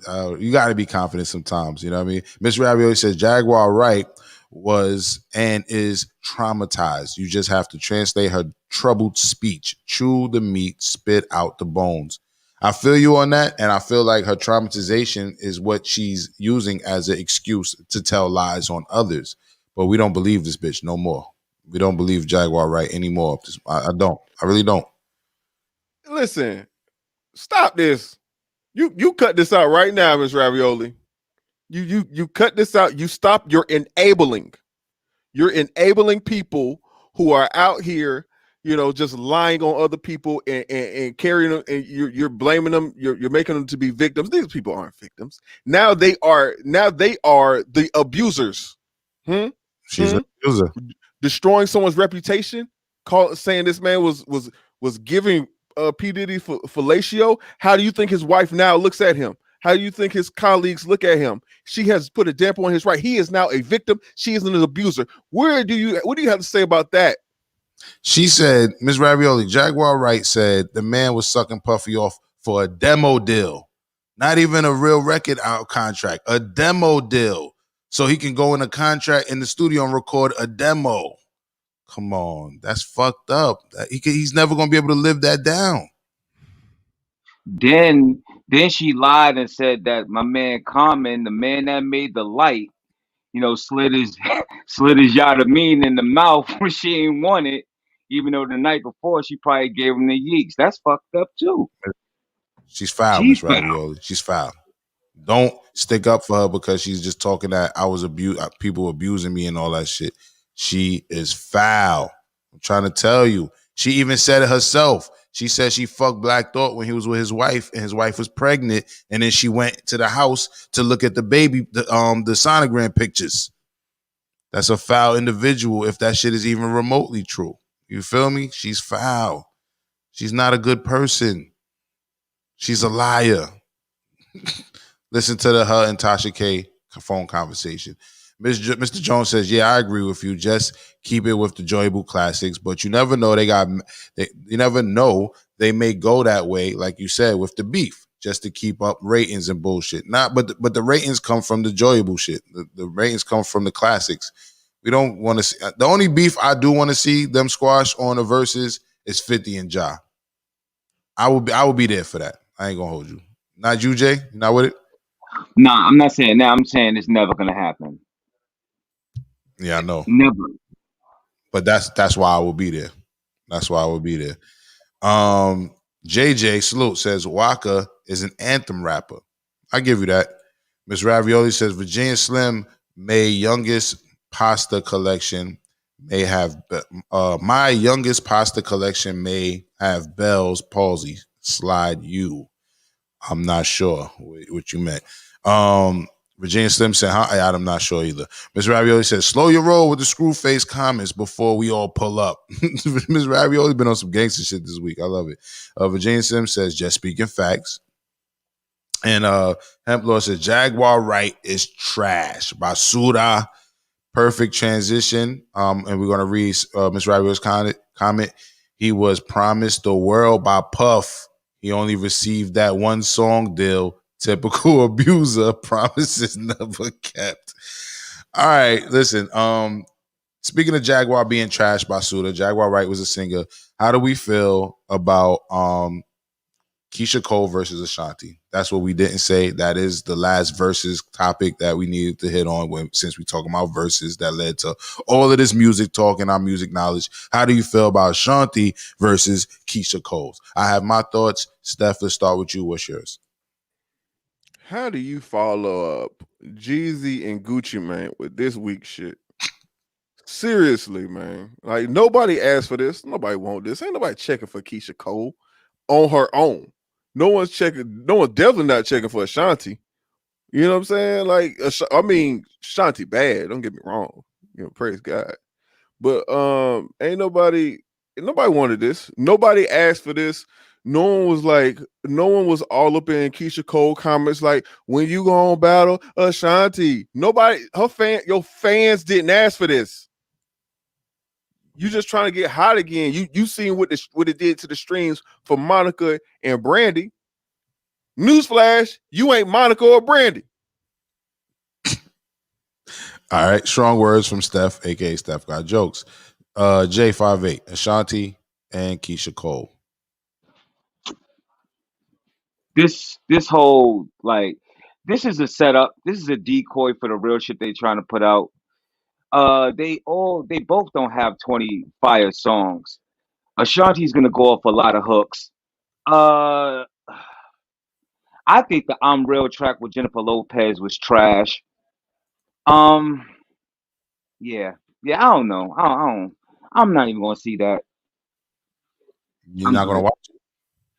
I don't think so. Now, unless you know if Unless the what? Yeeks is around, if some Yeeks is around, you know what I'm saying? Nice little thing. You know what I'm saying? It's trying to give up the Yeeks. Definitely, I'll watch that shit. Hey, watch Ashanti. Well, I'll watch you. I hear you on that. Nice little date. Basically a date night versus. That's what you're saying? Mm-hmm. All right. I'm gonna go ahead and say probably the less a popular opinion on here and say, first of all, I fuck with Keisha Cole. Town business. You know what I mean? I fuck with Keisha Cole. Bay Area hitter right there. And I don't think Ashanti is that. I don't think she's garbage. I think Ashanti was part of some classic, joints. You know what I'm saying? Ouch. But I don't know if she has 20, and I don't know if Keisha has 20. But I don't think they're that horrible of a class. I would love to see what they do with it. I'll just say that. I'm going to give it a chance. I'm going to watch. Go ahead, Steph. I love how you've chosen to change route and start being so polite because you know damn well they don't got 20. They don't got 20 combined. Stop it, Logic. You know that. All right. I'd much rather see Frankie versus Neffy other than see this shit. The viewership on this is going to be laughable. Okay. I just want to see Keisha perform that love joint, and I want to see what Ashanti's going to use. You know what I mean? I'm curious. Curiosity got the best of me with this. Once again, I do think they should go back to more classic shit. I think they need to get back to producers. Remember, because that's what it started with. Producers. I think when you get back to producers, kind of revitalize it and make it more stable. Because it's a lot easier to come. Because most producers have 20. Right. You know what I'm saying? Like it's easy to have 20 as a major producer. But these artists be struggling. It's a lot. You know what I'm saying? Like we talked about Nelly having 4 hits, 4 number ones. That is a ton for one person, right? 4 number ones is a ton. Now when you got producers, 4 number ones can be normal. Mm-hmm. Mm-hmm. You get what I'm saying? Yeah. Because it's not with the same artist. Now you make a good point. Make a real good point. That's a good point. And then we don't got to listen to the same artists over and over. We can hear different artists and all that. That's a fact. We go to these comments. Keenan Khan says Keisha Cole for the vocals, Ashanti for the hits. That's a fair assessment. You know what I mean? And Virginia Slims. Go ahead, Steph. Neither one for the vocals. Cut it. Neither. What? Keenan. When she said, I never knew what I was missing. I said, oh, this bitch can't sing for real. I think that's subjective. So you know what I mean? I think it's subjective. I think you're putting her in the Mary J box where some people think Mary J can't sing, some people fucking love Mary J. You know what I mean? I think Keisha killed that song. Mary J is amazing. You didn't hold your note. You going in and out of your note. What the fuck was that? You see what That's you just bad singing. You see what you just said? You said Mary J is amazing. There are people who think Mary J. Blige is trash, vocally speaking. There are people who believe that. There's a lot of people who say Beyonce not good vocally. I don't believe those people. I think, like I said, once again, I think it's subjective. I think he should kill her, but that's just me. Your opinion is valid too. But J58 is trying to say something. Jay, Nah, I was baffled because like at least Keisha Cole could hold a tune. Like Ashanti, skeletons in my bones. That shit is like that. Yeah, that shit. Nah, I'm good. I'm good. G. go ahead, Steph. I want to be clear. I was not taking up for Ashanti. I was just letting it be known that they both are bad.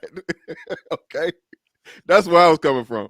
All right, so look, so this is a perfect example. Virginia Slim is saying Mary J. Blige can't sing, bruh. You know what I'm saying? There are people who wholeheartedly believe Mary J. can't. Virginia Slim, you're toxic. You're toxic.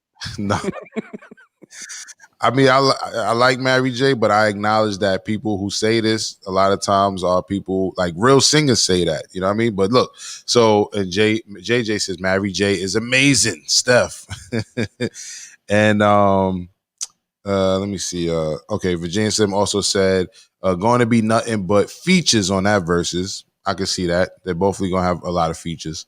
Can we acknowledge that Mary J. Blige is the R. Kelly of female R&B? No. Yeah, we can. We can acknowledge it. No, because she didn't write those songs. R. Kelly write.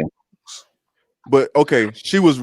You know how difficult it is to be relevant in 1991 and be relevant in 2017, 18, 19. I don't even know if she put out nothing this year.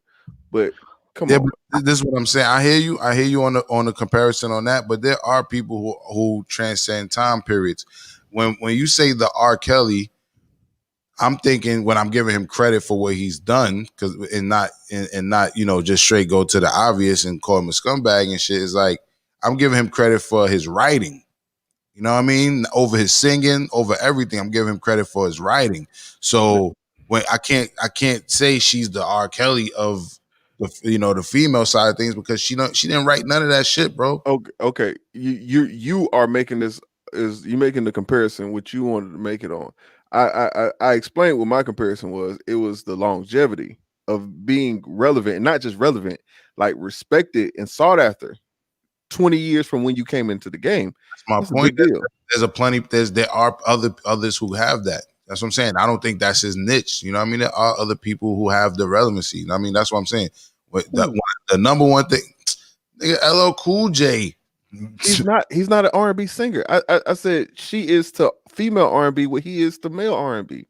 Okay, so if I'm gonna go R&B singer wise, and you bring up R. Kelly, then I'm gonna bring up Ron Isley.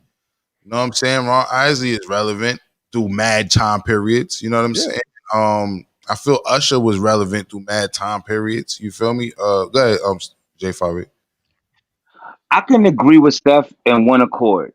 Like, and I don't think it was more or less of the writing, but it's more like the fact that R. Kelly and Mary J. Blige is unfuckwittable. There's nobody that can go against them in the verses. I can agree to that. I can attest to that. But as far as like, as great as R. Kelly writing wise, she never wrote nothing. Like I agree with y'all. But I never accused her of being a writer. Yeah, he did. And he's saying that's what R. Kelly, that's his niche, that's his strong point. But I'm saying there are other R&B people who could say they survived that test of time too. You know what I'm saying? But that is what it is. But let me see. JJ says Steph is cold blooded. See, it's not just me this morning. Steph is cold blooded this morning too. What did I say? You just said both these bitches is trash, bro. Oh, I did say that. Hemp Lord says rolling up ice cream cake. That's what's up. Roll up, bro. Roll up, man. That's what's up. Light up, wake and bake. Just One Love says you need to smoke something, Steph, because you tripping. Steph don't smoke. Steph don't smoke. Mr. Jones says, right, that's never going to happen with 50 and Ja. I would love to see it, though. Virginia Slim, we read that already, and now we read this. Keenan Collins says, Keisha Cole isn't the best singer, but Ashanti can't sing at all. Mary does have a struggle voice. And Sweet D, good morning, Sweet D, says, Mary J can't act either. I give my fault, Steph. Well, no. You know what? she can act in certain things. If you've seen her in Umbrella Academy, she was really good in Umbrella Academy. If you've seen her in like what was that Tyler Perry movie she did, it was terrible. You know what I'm saying? So it's hit or miss with her. I haven't watched the new Power, so I can't give a objective, honest opinion on that one. All right, salute. Mr. Jones says Ashanti all the way. And JJ says no. Keenan says no. And Virginia Slim says, and Mary J. Blige was washed when she was singing about chicken. Oh, almost forgot about that. Chicken, lettuce on. I lost so much respect for Mary J. Blige when she did that fucking commercial, man. I like people go get your bag and all that, but you singing about chicken, bitch? Chicken? Oh my God. Like all of the respect she earned all these years, all of the women she helped out get through all of these terrible moments, and you go make a song about chicken for fucking, what was it, KFC, was it? Or was it Popeyes? Which one of them shits was it? It was worse. It was Burger King. It was Burger King. Lettuce wrap. It was lettuce, chicken, cheeses on a wrap. It was something. It was a chicken wrap she was singing about, man. Oh man, yo, Hemp Lord, I heard you, bro. Be safe out there. Peace, Lord. Be safe. Just One Love says, I don't know. He doesn't smoke. That's why he shouldn't. She said, I know he doesn't smoke. That's why he should. Said, take a hit, bro. Take a hit. Listen, take a hit. Relax. Listen to some of this shit again. You know what I'm saying? Keenan Carr says, her Umbrella Academy acting is the same as her Power acting. Okay. I thought it was pretty good. And Sweet D says, Mary acting on Power? Nah. Yo, so I had fun. You know what I mean? One of the things that we should have spoke about that we didn't get a chance to speak about, we probably speak about it on Sunday's brunch. We're going to do a brunch on Sunday. And we're going to try to bring back some people who was on the morning rant. Not everybody probably make it, but we're going to have like a little morning rant brunch session where we celebrate our 50th episode. This will be our 49th episode in total. Thank you all for, watching. Make sure you're there on Sunday. But one of the things we probably should have spoke about, and while we're speaking about, this music stuff and all that, I do want to give an honorable mention to, we spoke about the Grammys early. Apparently, Tiffany Haddish got apologized to from the Grammys, the people at the Grammys, because apparently they try to make her work for free. That's one of the things I did want to speak about today, but we'll get to that on Sunday. Also, I want to go ahead and give an honorable mention to Dionne Warwick, who's a troll now. Dionne Warwick is trolling motherfuckers. Go figure. You know what I mean? From icon to troll. And that shit is starting to backfire on her already. You know what I'm saying? So, yeah. So with all that being said, we're gonna get out of here. We're gonna get out your hair. We've been speaking about music all day. The kind of my visuals kind of tripping out. Some of you may notice. So when I play music videos at the end of today's episode, it may trip, it may not, but definitely enjoy the tunes. Miss Ravioli with the last comment says, Mary J. Blige, one mic, one take. Abusers like Puff will have you singing about chicken on your decline. I don't think nobody could force you to sing about chicken. That's a conscious decision that she decided to make, and it was a bad one. You know what I mean? I don't think you could blame the abusers on your decision to take money to sing about fucking chicken. That's ridiculous. You know what I mean? Steph? Two things you must know, Miss Ravioli. She is still to this day not on the decline. Okay, show Miss Mary J. Blige some respect. Secondly, it's a song she took a song that was on the radio at the time in circulation, had charted on the Billboard, and she just turned it into a song about chicken wraps. You know that song, that, and I love you, and all she did was saying chicken, lettuce, ranch. She said crispy lettuce. Shit was horrible. It was cringeworthy. But she got a bag from it, man. Shoot, she paying alimony, man. She got to get that bag, man. Y'all tripping. Y'all don't know what a hustler look like. Look at Mary. Look no further. That shit was cringeworthy. Black person singing about chicken was cringeworthy. And even worse for it to be an icon. But no. Because on that Popeyes commercial where that black dude get his Popeyes delivery, don't nobody cringe on that part. He's like, I got Popeyes. Y'all seen that commercial? Ain't skip a beat. Like, oh, yep, he got Popeyes. Yo, salute Virginia Slim, man. See you this weekend, man. Pull up on Sunday. Get your mimosas or your spliffs or your, whatever you're gonna do. We're gonna do brunch. We're gonna have fun. We're gonna cut up. We never spoke about the aliens for real this week, so we might speak about these aliens on Sunday. We're gonna have fun. So with that being said, thank you to my co-host today, Steph Got Jokes. Check him out later on today. You know what I mean? Check Steph Got Jokes later out today on Trash Bars for 500 at 9 p.m. Check out J58 tomorrow evening with his premiere show, the kicking in the door. I'm saying it wrong. Am I saying it right? J58. How you say it? Perfect. Kicking the door. And yeah, kicking the door, 8:00. It's going down. 8 o'clock. And we're gonna get up out of here. You know what I'm saying? We will see you later on this weekend. And this has been the Morning Rant. Nigga, I'm on fire right now, fuck niggas. I had to come back, nigga. Niggas thought it was over with for me. Y'all trying to count me out, nigga. I ain't forgot about that shit. Y'all niggas think I forgot, nigga. I ain't forgot about none of that shit. So I'm back with a chip on my fucking shoulder, nigga. Wrote this with my eyes closed, or rose in Moscato. Intuition, inner visions flow from out the cosmos. Niggas ask me how I made it, I begin if I know. I just went with my soul, and the rest just follow. She's a good girl, fuck that bitch, I'd rather deal without her. Say no to CashApp, I ain't tricking, bitch, you must be psycho. But I'm prone to lie though, just don't tell all my bros. I roll gelato in the Bronto, so I got the sky closed.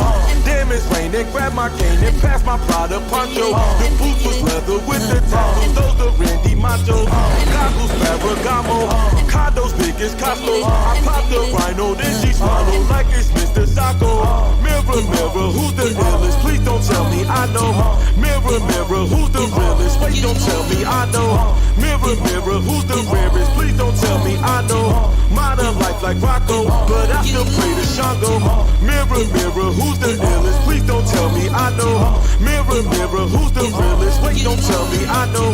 Mirror, mirror, who's the rarest? Please don't tell me I know. I devour my goals, and that's word to Gaucho. Rebel, outlaw, reckless, vato, ghetto, desperado. Aim the Draco, eating tacos, take your breath like Tyclos. Adjacent to Van Gogh, I'm chasing my shadow. The pain is the shackle, embrace it for battle. In the gym for 7 weeks, I feel like Boris Kojo. I mean Cujo with a new hoe, sober watching Kuso. With my old hoe, I forgot I fuck my hoes in duos. Football throws in 2 hoes, loopholes out with pool. That piece of coupon for designer, Gucci coat was 2-tone. School old Parasuco, shoot like Tony Kukoc. Good job of sense and no Delilah, put that on my tombstone. Mirror, mirror, who's the realest? Please don't tell me I know. Mirror, mirror, who's the realest? Wait, don't tell me I know. Mirror, mirror, who's the rarest? Please don't tell me I know. I devour my goals, and that's word to Gaucho.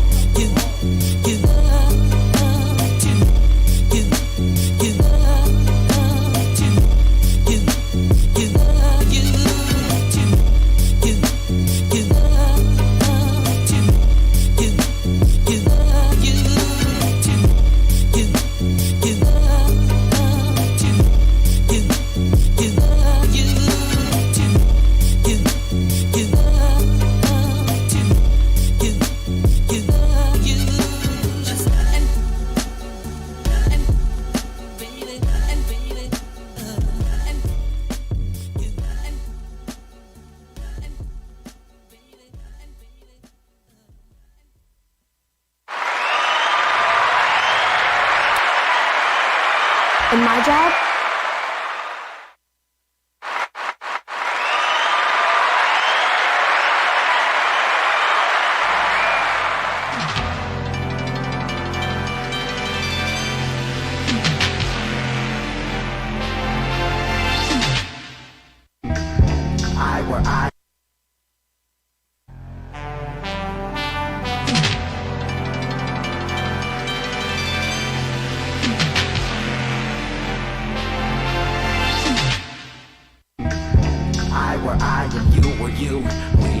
were the sky, the sun, the moon. Move soul to soul eternally. This meant to be, man, boy. So what we gonna do? What we gonna do? What we gonna do? What we gonna do? What we gonna do? What we gonna do? Man, boy. So what we gonna do? What we gonna do? What we gonna do? What we gonna do? What we gonna do? What we gonna do? Man, boy. I were I and you were you. We were the sky, the sun, the moon. Move soul to soul eternally. This meant to be, man, boy. So what we gonna do? What we gonna do? What we gonna do? What we gonna do? What we gonna do? What we gonna do? Man, boy. So what we gonna do? What we gonna do? What we gonna do? What we gonna do? What we gonna do? What we gonna do? Man, boy. Is this shit a lyric, or is this just my spirit speaking out loud proudly so everyone can hear him? He really speaks gently, except the times he tempts me, makes me do bad things, it drains me till I'm empty. You probably don't believe me, wish I could take a pic of this drunk scuzzy motherfucker jacking off his dick, screaming in my ear, yelling, "You ain't shit, you never gonna make a nigga, you should just quit." I'm my biggest obstacle, or y'all don't exist, like the M. Night Shyamalan plot. What the twist? Mr. Invincible, Mr. Inhuman, Mr. Ingenious really thinks that he's stupid and vulnerable and lonely. Most of the time he's home trying to figure out what's going on inside his dome piece. Spiritually dying, the pariah live inside him. Nobody ever calls him, even you don't like him. Semi-suicidal, emotions like a tidal wave. Bipolar first, he fit the noose, then it all behave. Infinite last days, an eternal pathway. It leads him where he started, so he only goes halfway. He can't go forward and he can't go backward. He's trapped most days, I wonder why I started rapping. Oops, I mean he, it's definitely not me that I'm talking about on this brand new CD. Confessions of a shattered dreamer, sexaholic, scheming, deviant, yet true believer, and always so what you're reaping. We could reap the benefits, and we could reap a Benedict Arnold in our thoughts that leave us lost and trembling. Eye against eye, third eye versus the mind for the title belt. In a ladder match, watch me climb. Bipolar chromosome, zoning on his own. Holochrome to his dome. Since parochial school, I've been used up. Misconfused mud, I choose recluse, stay loose in the comatorium, every talker. Stole vodka, stole my art, stole my comfort. Dance nothing makes sense, now I'm totally bonkers. Off my rocker, bouncing off the walls of my mom's apartment. It ain't my fault that I lost and I can't absorb it. Lay it dormant, no dormant for the portion. I'm anonymous, oh my God, I'm normal, fully formed, aggressive. Mine and ease be stressing. God bees the devil, he strikes me with blessings. And like a bitch that curses, I'm in war like Xerxes. Trying my best not to hurt me. Depression, empty rhetoric, no, it barely speaks. It hides behind a smile and fit it just say we weak. I sip my tears and liquor, I drown my time in ink.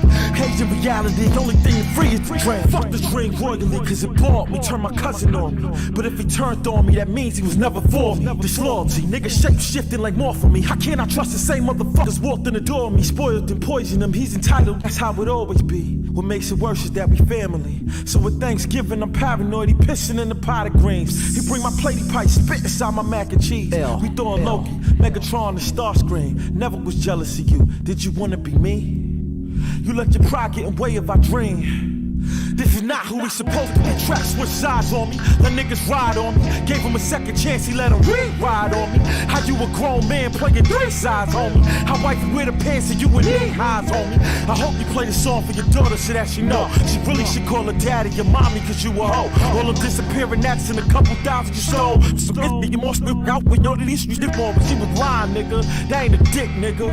You a broad, so there had to be a click, nigga. You make me sick, nigga. Suck my dick, nigga. And when I see you, I'ma punch you in your shit, nigga. See, the thing about dreams is I'ma die for they shit. The thing about me is I kill for my shit.